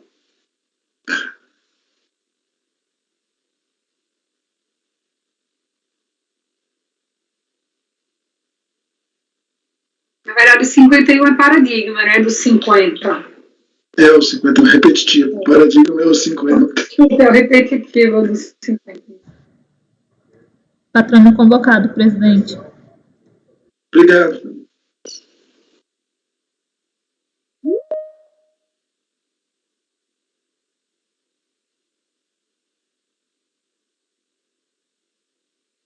Ixi, agora caiu o vídeo de todo mundo pra mim aqui. Só tô vendo a doutora Giovana. Eu ainda tô vendo, Heitor. Eu acho que tá. É quando o link tá ruim. Mas tá. Agora eles vão voltando aos poucos. Então, Marcelo voltou agora. Eu acho que é do próprio Teams, né? Eu Fica acho muito que pesado, eu acho. Acho que o patrão já entrou, né? Já. Boa tarde a todos. Boa tarde, doutor Jean. É só acompanhamento, né, doutor Jean? Isso, eu até pedi para avisar, porque acho que a inscrição foi feita como sustentação oral. Eu não queria tumultuar aí os trabalhos. Tá bom. A gente já vai iniciar, que eu só estou com o link, agora eu não estou enxergando ninguém, só a sua câmera. Aí deixa eu ver se o sinal retorna alguma coisa, senão a gente começa mesmo, o doutor Lucas relata e depois eu entro, que está dando uma intermitência aqui. As suas imagens vão e voltam aqui, começou agora isso. Agora estou vendo todo mundo de novo. Agora normalizou. Então, doutor Lucas, uma palavra aí, tem 50 da pauta, o 51 é repetitivo dos 50, a gente vai julgar junto, tá, doutor Jean? Depois o 52, o doutor Lucas vai relatar, o senhor tem... não, na verdade é só acompanhamento, não é no centro sanitário, isso. Depois se você quiser fazer alguma intervenção de natureza fática, esclarecimento fático, fique à vontade aí. Doutor Lucas, então, 50, 51, em apreciação. 51 é repetitivo, por isso está no meu nome, é relatoria, mas os dois a gente vai julgar em conjunto. Empresa Brasileira, Industrial, Comercial e Serviços Limitada. Obrigado, presidente. Boa tarde ao patrono. O contribuinte apresentou PERDECOM para compensar débitos com créditos decorrentes de pagamento indevido à maior de estimativa de RPJ no mês de junho de 2010. O crédito não foi reconhecido porque o DARF, discriminado no PERDECOM, foi integralmente utilizado para quitação de débito de estimativa no mês de janeiro de 2010. Aquela discussão de estimativa, erro na indicação da origem do crédito, né? O contribuinte apresentou uma manifestação de conformidade alegando que o crédito tem origem no DARF número tal, ou no valor de tanto, referente à estimativa de RPJ no mês de junho de 2010. Contudo, tendo apurado prejuízo fiscal no ano calendário de 2010, o pagamento que integra o saldo negativo se tornou um crédito a seu favor por passiva de compensação. Alega que, apesar de informar o prejuízo fiscal na DIPJ, o montante do saldo negativo não foi informado e que ele não conseguiu retificar isso porque o documento já estava sendo objeto de análise pela autoridade fiscal, quando ele foi tentar retificar a DIPJ. Apesar da questão, a DRJ julgou improcedente o pleito em decisão assim emendada. Vou pedir licença para não ler. Em resumo, a DRJ julgou improcedente por considerar que o pedido foi de restituição de pagamento da estimativa e não do saldo negativo de RPJ. Resignado, o contribuinte interpôs recurso voluntário, reiterando os argumentos apresentados na manifestação de conformidade, por fim requerendo reconhecimento de direito creditório com a consequente homologação da DECOMP. Passando ao voto, posso prosseguir, presidente? O recurso voluntário é tempestivo e preenche demais requisitos de admissibilidade, razão pela qual dele conheço. Da forma como relatado, apresentou o contribuinte da DECOMP visando compensar débitos próprios com créditos decorrentes de pagamento a maior de estimativa mensal.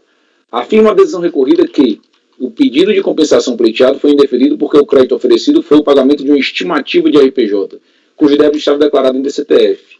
Nos termos da redação do artigo 6º da Lei 9430, a estimativa somente pode ser utilizada na dedução do imposto devido ao final do período de apuração, ou para compor saldo negativo restituível ou compensável. Por outro lado, alega o recorrente que verificou o cometimento de um erro formal, que no lugar de requerer a compensação do crédito de saldo negativo, conforme apurado na DIPJ, solicitou apenas o valor recolhido como antecipação mensal, sob fundamento de pagamento devido ao maior. E aí eu trago aqui uma decisão que eu já citei do conselheiro Dornelas, né, está aqui o número do acórdão, em que ele fala que o direito creditório apresentado não é oriundo de pagamento a maior das estimativas, em si, em tese proveniente de saldo negativo. Aliás, a própria decisão recorrida chegou a essa conclusão, deixando de proceder com as verificações necessárias com o escopo de confirmar a liquidez e certeza do suposto direito creditório do fato reclamado, por entender que naquela fase processual não seria possível a transformação da origem do crédito pleiteado. Repisse a alegação do contribuinte no sentido de que, apesar de informar prejuízo fiscal na DIPJ, o montante do saldo negativo não foi informado, em razão de que, ao tentar retificar a declaração, não obteve sucesso, pois o documento já estava sendo objeto de análise da autoridade fiscal. Assim, sendo presente caso análogo acima mencionado, adota as razões de decidir para fundamentar o presente deciso. E aí eu dou aquele parcial provimento para reconhecer a possibilidade de transformar o pleito baseado no pagamento indevido ou a maior de estimativa em saldo negativo do período, mas sem homologar, descendo para a origem para que confirme a liquidez e certeza do crédito e suficiência e tudo mais. Aquele provimento parcial meio que clássico a gente concede aqui na turma. Eu volto. Pessoal, está aberto aí o plenário para debate, esclarecimentos. Então, vamos fazer um provimento parcial para retorno à origem, não é isso, doutor Lucas? Que é aquele voto tradicional. para trocar de estimativa para saldo negativo, né? Pagamento mais estimativa para saldo negativo. Uhum. Bom, pessoal, então eu vou colher os votos. Doutora Giovana. Eu acompanho o relator. Doutor Dornelas. Com relator, presidente. Doutor Lisandro. Com relator, presidente. Doutor Lucas, é o relator. Doutor Rafael. Acompanha, presidente. Doutor Marcelo. Também acompanha, presidente. Doutora Mauritânia. Com o relator, presidente. Eu estou tentando ver aqui se esse não é aquele caso em que eu não aceito, porque é mudança de natureza, né, do direito creditório. Presidente, esse mesmo. É esse mesmo. É o clássico de E o estimativa para saldo. Porque eu não aceito, então eu fico vencido, tá? Porque eu nego o provimento ao recurso, porque eu acho que a natureza do direito creditório não pode ser trocado. Quando você troca de pagamento indevido para saldo negativo, realmente não poderia. Então ficou, pessoal, por maioria de votos, dar provimento ao recurso para retornar à origem. Eu vou botar nos termos do voto do Dr. Lucas, vencido o conselheiro eleitor que negava o provimento ao recurso. Esse, então, doutor Lucas, ele reflete também no outro processo, né? No meu, né? No 51. Então, agora é o 52, doutor Lucas, acho que pode relatar também. Obrigado, presidente. Aqui é um pouco diferente, tá? Manifestação de conformidade contra o despacho decisório. De acordo com o despacho decisório, no curso da análise do direito creditório foram detectadas inconsistências, objeto de termo de intimação, não saneadas pelo sujeito passivo. Constatou-se que não houve apuração de crédito na DIPJ, correspondente ao período de apuração do saldo negativo informado no PERDECOMP, acarretando não homologação das compensações declaradas. E cientificado, o sujeito passivo apresentou manifestação de conformidade, que alega em síntese que transmitiu o PERDECOMP, número tal, compensação do débito de RPJ. O fechamento do exercício constatou que havia apurado prejuízo fiscal no ano calendário de 2005, motivo pelo qual o PERDECOMP acima mostrou-se indevido.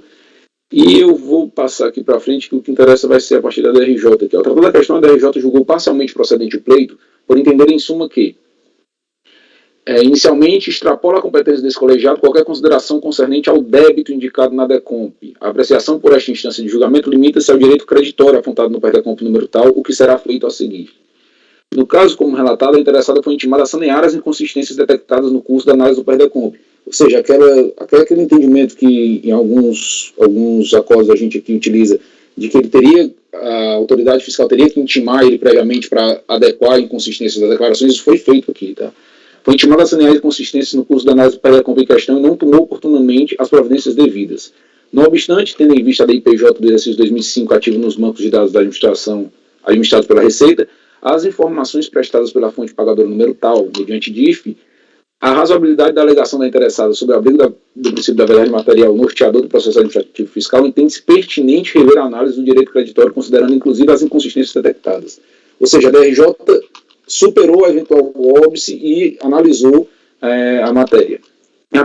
Em apertada síntese, a DRJ superou a ausência de comprovantes de rendimento e retenções na fonte para, com base nas informações contidas nos bancos de dados da Receita, analisar a existência do direito creditório pleiteado. Assim, apurou o saldo negativo de RPJ no valor de 169 mil, homologando a DECOMP até o limite do crédito reconhecido.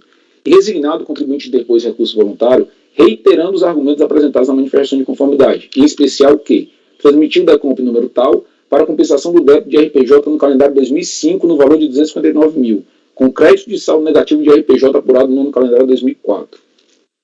Com o fechamento do exercício, constatou a apuração de prejuízo fiscal no ano calendário 2005, devendo a mencionada DECOMP ser considerada indevida por ausência de débito. É aquela discussão de analisar o débito. Pretendeu ratificar a DECOMP para utilizar o saldo negativo de RPJ do ano calendário 2004 para compensação de débitos de CSLL referente a janeiro e fevereiro de 2006. Ou seja, ele se quedou inerte em relação àquela DECOMP que o débito era inexistente e transmitiu outra DECOMP para usar aquele mesmo crédito com outros débitos aqui agora de 2006, tá?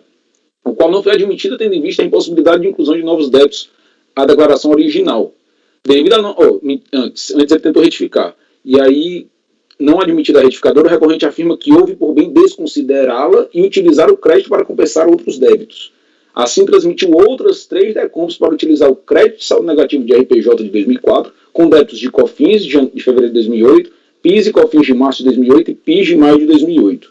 Na medida em que a decisão recorrida reconheceu o direito creditório, segundo o contribuinte, deveria tê-lo utilizado para compensar os débitos de PIS e COFINS das 3 novas DECOMPs, e não mais cuidar da DECOMP original, objeto do presente processo, já que o débito seria inexistente.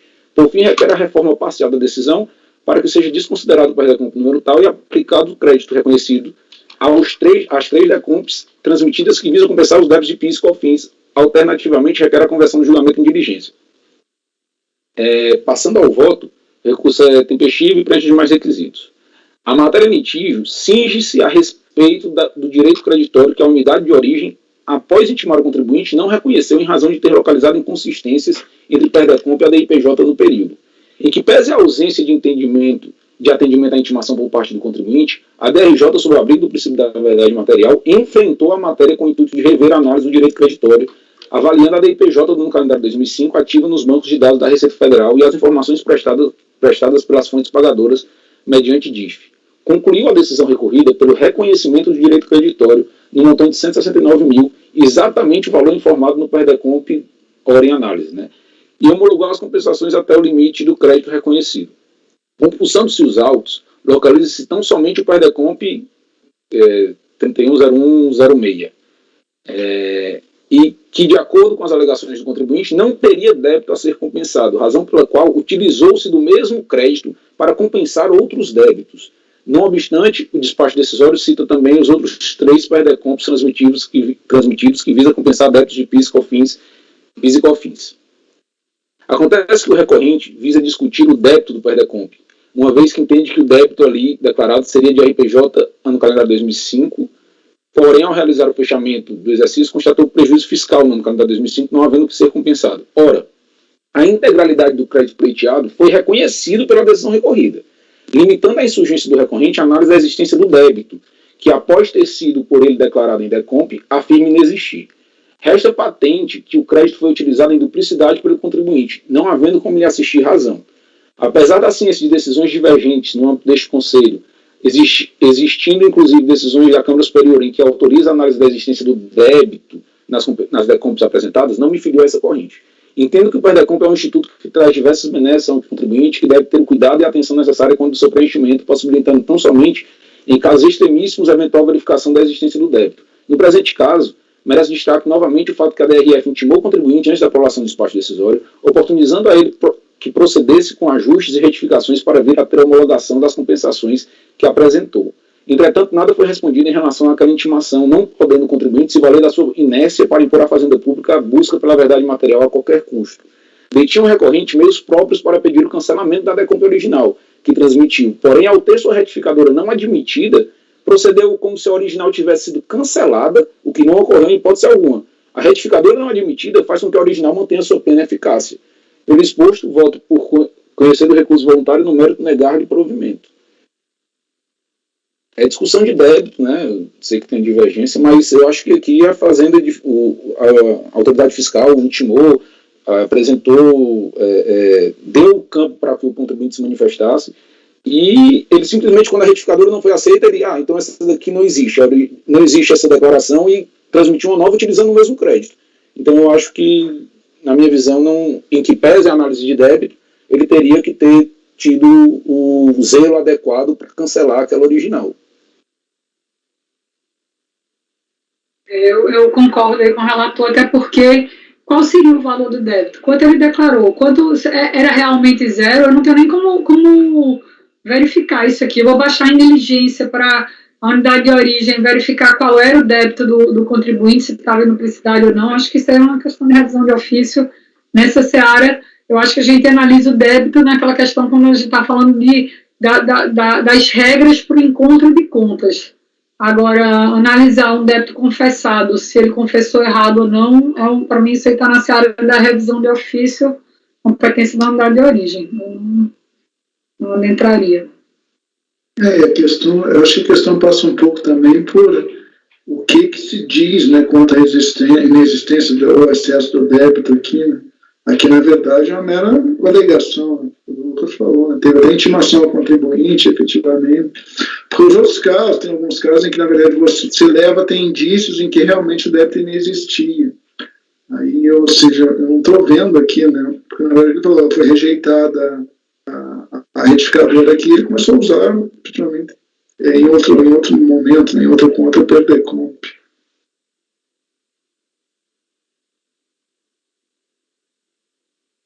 Eu também acho que nesse caso aqui eu também vou rejeitar. Não sei se alguém tem alguma consideração, senão eu vou colher os votos, pessoal. Eu estava fazendo aqui uma anotação, só para poder esclarecer. Então, você está conhecendo do recurso. Então, você for falando do débito aí, só dar uma...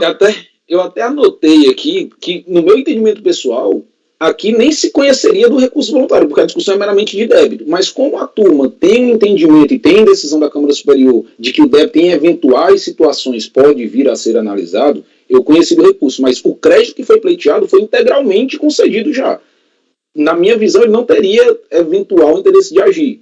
Foi até bom você levantar essa questão, porque senão eu ia me esquecer de mencionar. Mas eu conheci, tendo em vista que eu sei que existe discussão a respeito de existência de débito e que eu não posso furtar que essa discussão chegue na Câmara Superior, por exemplo, porque eu simplesmente não conheço. Você conhece e, analisando o débito, você diz o quê? O débito, a informação dele é exclusivamente no sentido de que quando ele foi apurar no final do ano o calendário, ele tinha prejuízo fiscal, então ele não tinha o que pagar, ele teria transmitido um decomp antes do final do exercício, e aí quando ele apurou o final no final do exercício, ele teria prejuízo e não imposto a pagar. Só que aí ele transmitiu uma retificadora, essa retificadora foi não recepcionada, e aí ele simplesmente desconsiderou a original, desconsiderou a retificadora e transmitiu uma nova decomp para utilizar o mesmo crédito. Então, em resumo, você está conhecendo, negando provimento de provas. Isso. Né? Tá.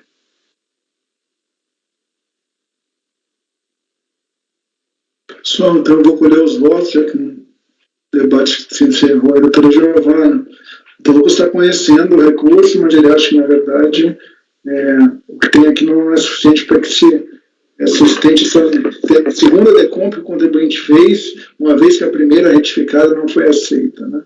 Então acho que é isso, basicamente, mas... Eu acompanho o relator. Doutor Dornelos? Também acompanho o relator. Doutor Lisandro?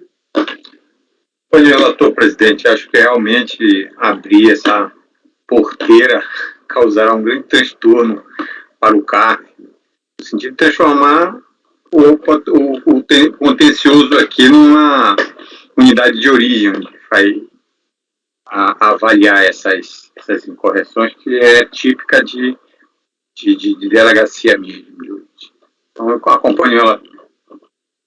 Doutor Lucas é o relator. Doutor Rafael?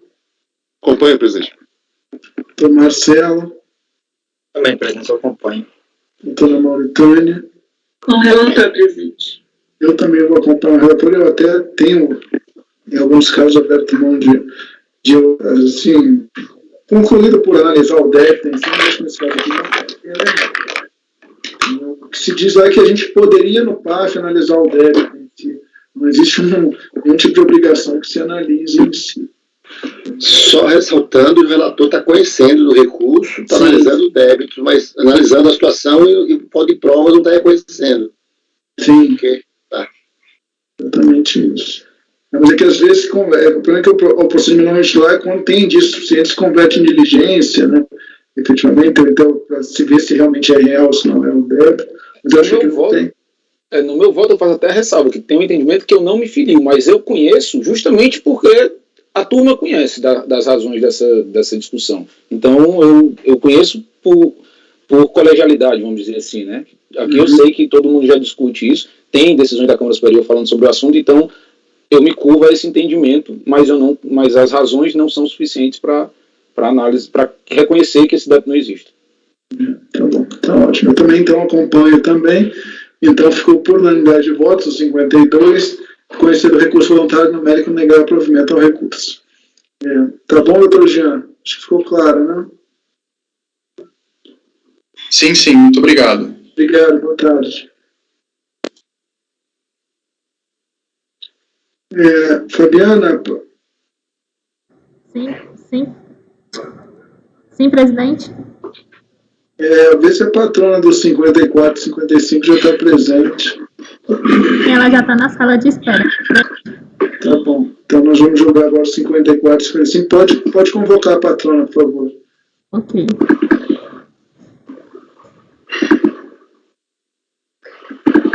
É o último, né, presidente?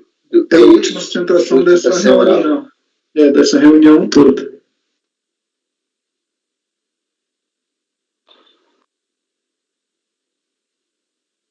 Presidente, eu dei uma alterada no texto desse processo aí. Peço aos colegas que já baixaram o processo anteriormente a gentileza de abrir a pasta T novamente.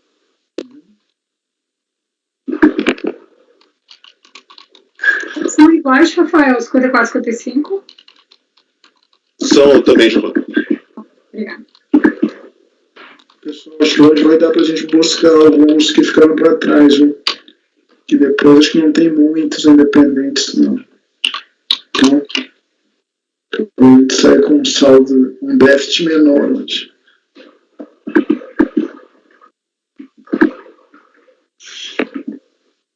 Nossa, a patrona entrou e saiu.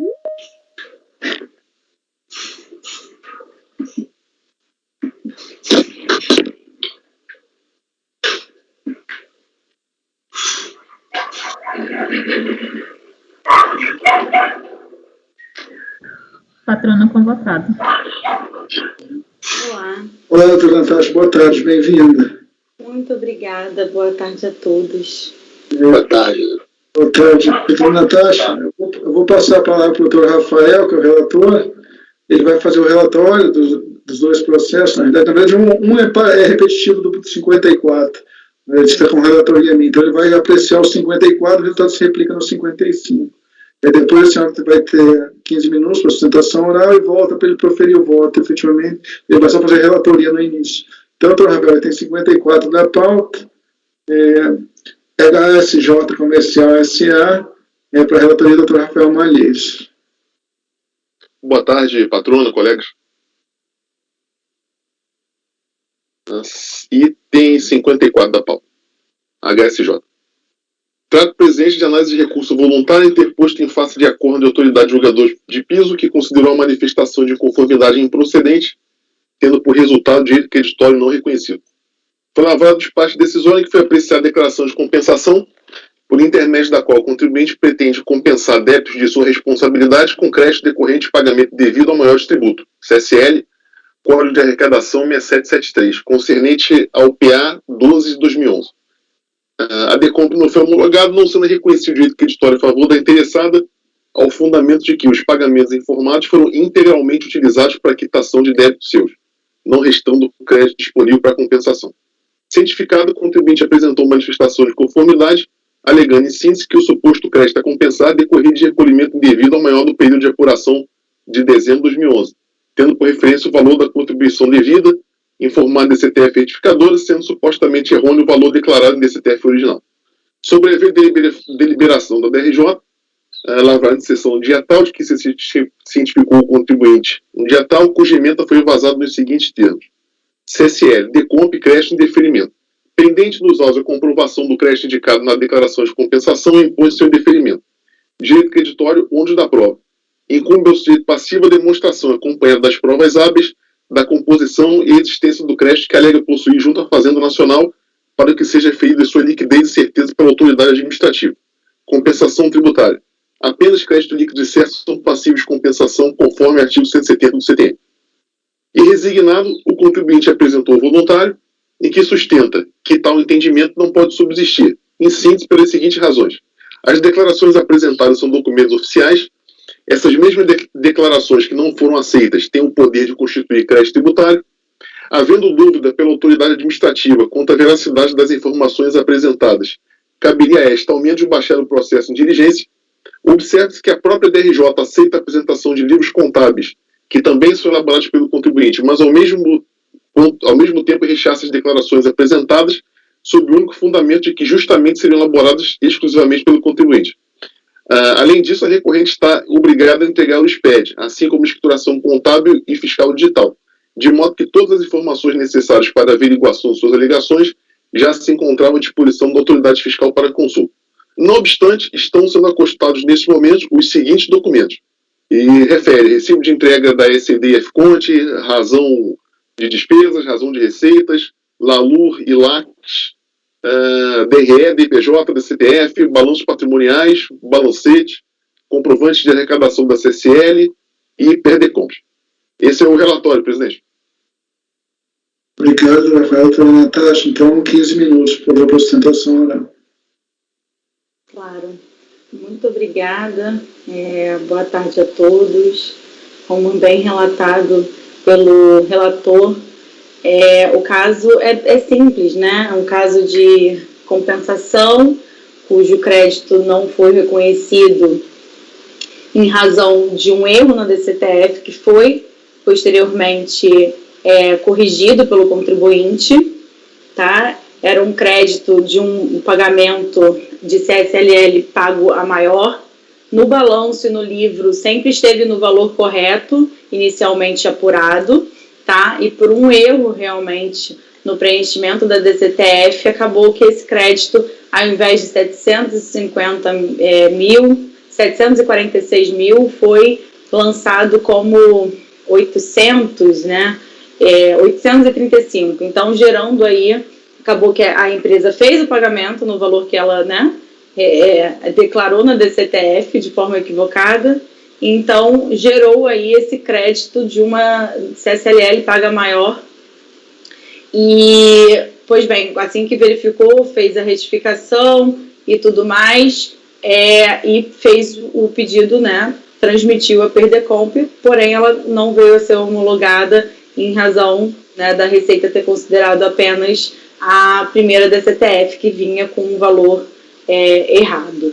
E então veio esse julgamento de primeira instância e a empresa, né, prontamente foi buscar todos os documentos, já que a primeira instância, né, a DRJ alegou que as provas não eram suficientes para sustentar o seu direito, então apresentou-se provas robustas de que esse valor sempre foi o considerado na sua escrita fiscal, e requerendo assim, a gente até junta alguns precedentes, né, de que o CARF entende, né, por reconhecer que o valor declarado em DIPJ comprova o erro no preenchimento de DCTF, inclusive comprovando de que esses documentos apresentados eles são suficientes, sim, para comprovar o erro no preenchimento de DCTF e, com isso, o reconhecimento, né, do seu crédito e, consequentemente, a homologação da sua compensação. Então, é assim que a empresa vem hoje se manifestar, apenas reiterando fazendo esses destaques. E é isso. Muito obrigada. Obrigado, doutora Natasha. Doutor Rafael, proferir o voto, por favor. Voto. Não consta nos autos documento que ateste a data de apresentação do voluntário. Todavia, lastreado em despacho da autoridade preparadora, admite-se a peça defensiva. Mérito. Comprovação do direito creditório. A autoridade jogadora de piso assim se manifestou quanto à matéria. No caso em tela, a interessada alega que o suposto crédito a compensar decorreria de recolhimento indevido ao maior do período de apuração de dezembro de 2011, tendo por referência o valor da contribuição devida informada da CTF edificador, sendo supostamente errôneo o valor declarado da CTF original. As informações prestadas à Receita Federal por meio de declarações previstas na legislação DCTF, DPJ, DACOM ou PERDECOMP situam-se na esfera de responsabilidade do próprio contribuinte. Então, constatada incongruência entre informações prestadas em diferentes declarações ou entre informações prestadas em declarações originais e retificadoras, cabe ao contribuinte trazer aos autos elementos probatórios hábeis a evidenciar a realidade dos fatos. O artigo 9º, parágrafo 1º do Decreto-Lei 1598, por seu turno, estabelece que a escrituração mantida com observância das disposições legais faz prova a favor do contribuinte dos fatos nela registrados e comprovados por documentos hábeis, segundo sua natureza ou assim definidos em preceitos legais. Todavia, a contribuinte não apresentou no processo elementos probatórios hábeis a comprovar a origem e aproveitamento do suposto indébito. Não fez juntar aos autos registros contábeis e respectivos documentos fiscais capazes de demonstrar a origem e forma de aproveitamento do suposto crédito, e evidenciar recolhimento indevido ao maior no período de dezembro de 2011, resultante do confronto entre pagamentos alocados e ou compensações realizadas naquele período de apuração e o débito apurado.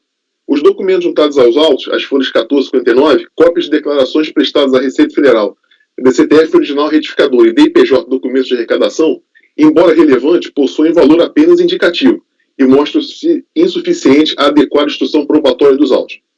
Sigo eu. Nesta fase processual, igualmente não logra a recorrente comprovar a liquidez e certeza de seu avental de direito creditório. Como relata, realizou a devida apuração tributária e concluiu que deveria recolher a quantia de 746 mil e poucos reais e, de forma equivocada, procedeu ao recolhimento da quantia de 835 mil e poucos reais.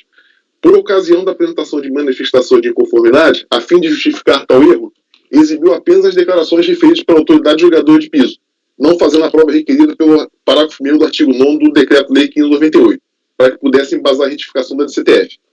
Tendo a oportunidade de carregar os autos, também nessa fase recursal, elementos extraídos dos assentos contábeis, tais como livros fiscais e de sua contabilidade e ou de documentos dos quais estes se basearam, para que o julgador administrativo pudesse ferir o suposto direito creditório em discussão, a recorrente alega ter juntado o seguinte: veio uma série de documentos.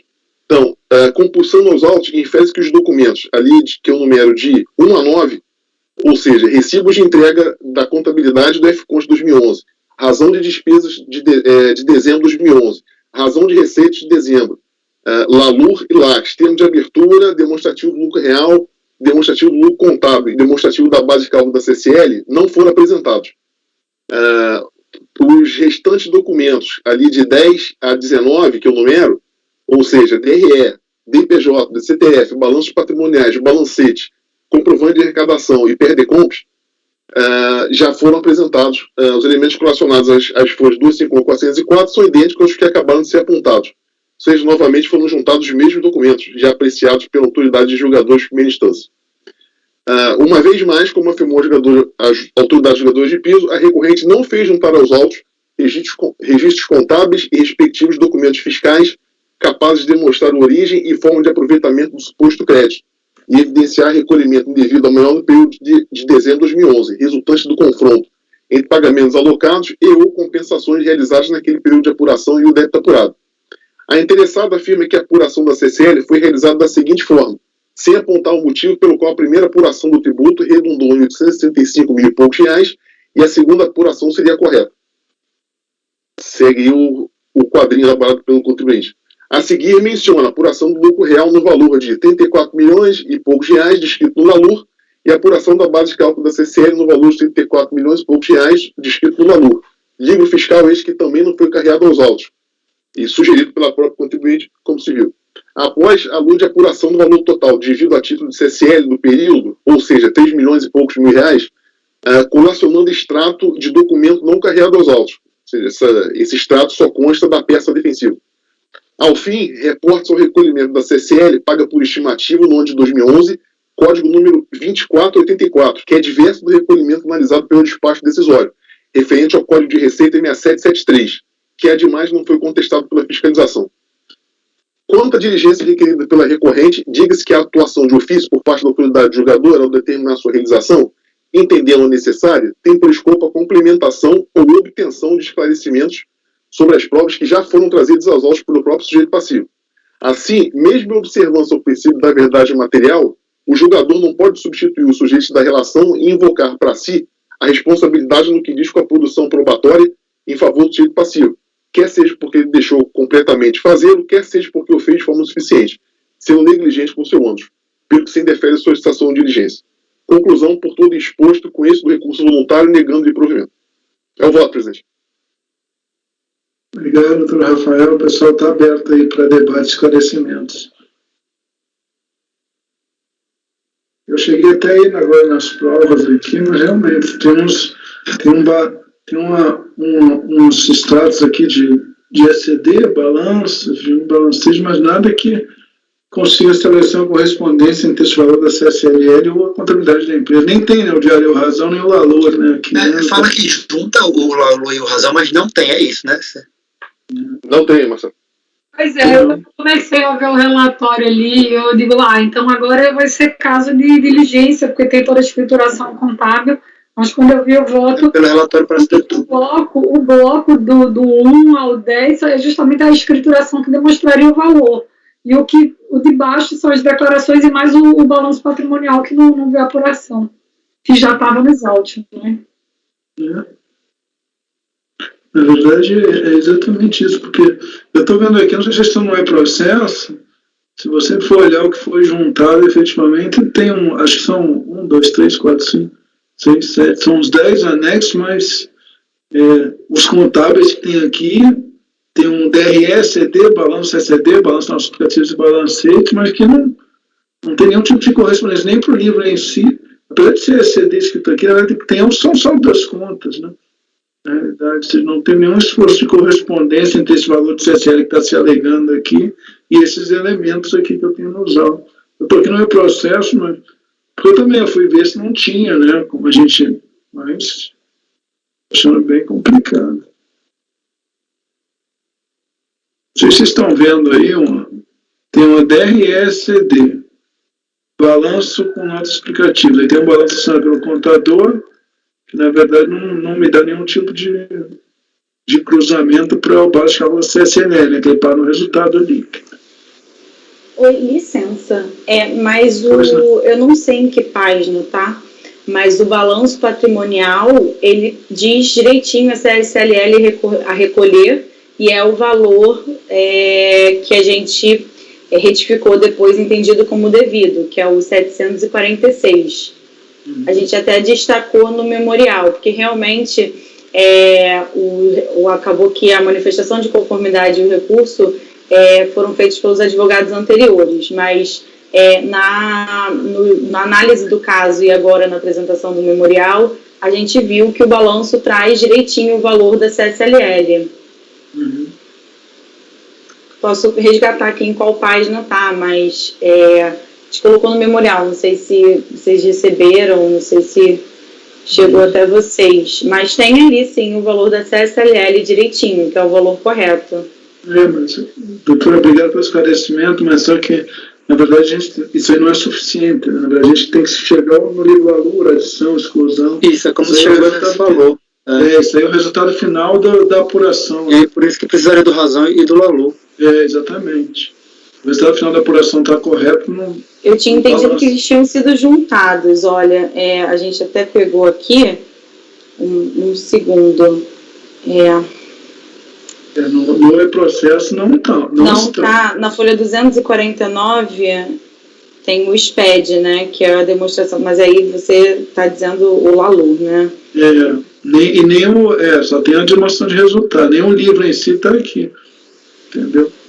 Então a cópia, na realidade, tem duas associações juntadas nos mesmos termos aqui. Bom, pessoal, eu estou pronto para votar, não sei se alguém tem mais alguma dúvida. Estou só olhando as provas, a patrona tentou esclarecer, mas eu já estou pronto para... Eu estou olhando, acho que queria falar. Não? Então, pessoal, está aberto aí para debate e esclarecimento aí, plenário. Senão eu vou começar a colher os votos, tá? O doutor Rafael está votando por negar provimento do insuficiência de provas. Então, eu vou colher os votos. Doutora Giovana. Eu acompanho o relator. Doutor Dornelas. Estava pensando aqui em converter em diligência isso aqui. Mas está claro. A proposta de negar provimento. O processo tem muito documento juntado. Eu vou acompanhar o relator, presidente. Vai negar provimentos também. Doutor, vocês estão vendo a doutora Lisandro? Eu não estou vendo a doutora Lisandro. Não. Então vamos esperar um pouquinho, que talvez ele tenha. Agora sim. Doutor Lisandro, não sei se eu estava acompanhando, o doutor Rafael propôs negar provimento ao recurso, ele acha que os elementos anexados aos autos são suficientes para validar a base de cálculo da CSLL em questão. Acho que basicamente é isso. Já votaram o doutor Dornelas e a doutora Giovana acompanharam o doutor Rafael. Esse é o status do processo. Tá mudo seu microfone. Desculpa, presidente. Eu acho que faltou realmente uma demonstração daquilo que seria a modificação do valor anterior ao valor atual, além da vinculação às provas efetivas, fora as que estão faltando aí. Seriam primordiais a apuração do crédito. Então eu voto com o relator. Doutor Lucas. Também voto com o relator, presidente. Doutor Rafael, relator. Doutor Marcelo. Acompanho, presidente. Doutora Mauritânia. Eu acompanho o relator, presidente. Eu também acompanho o relator, por diferença probatória, então ficou por unanimidade de votos, negar o provimento ao recurso voluntário. Tá bom, doutora Natasha? Esse é o resultado. Tá ótimo. Muito obrigada pela atenção. A gente está verificando que parece que teve um erro no protocolo do escritório anterior, e aí a gente teria feito o protocolo posteriormente. Eu não sei se a gente está confirmando se ficou no processo ou não, mas, enfim, qualquer coisa a gente entra com embargos também, né? Não vou ficar aqui tomando tá tempo dos senhores, viu? Isso Muito mesmo. obrigada, viu? Obrigado, doutora Natasha. Boa tarde. Boa tarde. Pessoal, agora acho que nós encerramos a pauta de votação. Se o patrono, se o patrono acompanhou a discussão anterior, vai caber embargos, com certeza, se ela achar o protocolo, né? Mas eu acho que nesse caso aqui não tem não, viu, doutor? Me pareceu que posso estar enganado, que se replicou o que tinha de prova no recurso anterior nesse aqui, e aí, meu cara, aí é problema. Aí está dizendo que é o história anterior, então, mas pelo que sabe por quê? Os anexos, tem 2 anexos exatamente idênticos no processo, de 10. Então, na verdade, talvez pegou o que tinha anteriormente e se juntou. Me pareceu isso pelo processo. Pode ser que não tenha sido isso, aí é complicado. Então, eu, particularmente, até pode haver, mas é difícil ter um protocolo com as provas que a gente não apreciou aqui nesse caso. No outro caso, existia. Nesse aqui, tomaram para o contribuinte que haja, né? Mas, e eu, pelo que eu vi aqui, me pareceu que replicou as provas aqui indevidamente até. Mas, pessoal, vou fazer um intervalinho, pode ser? A gente volta na sequência normal, tá? Fabiana, acho que pode interromper a gravação.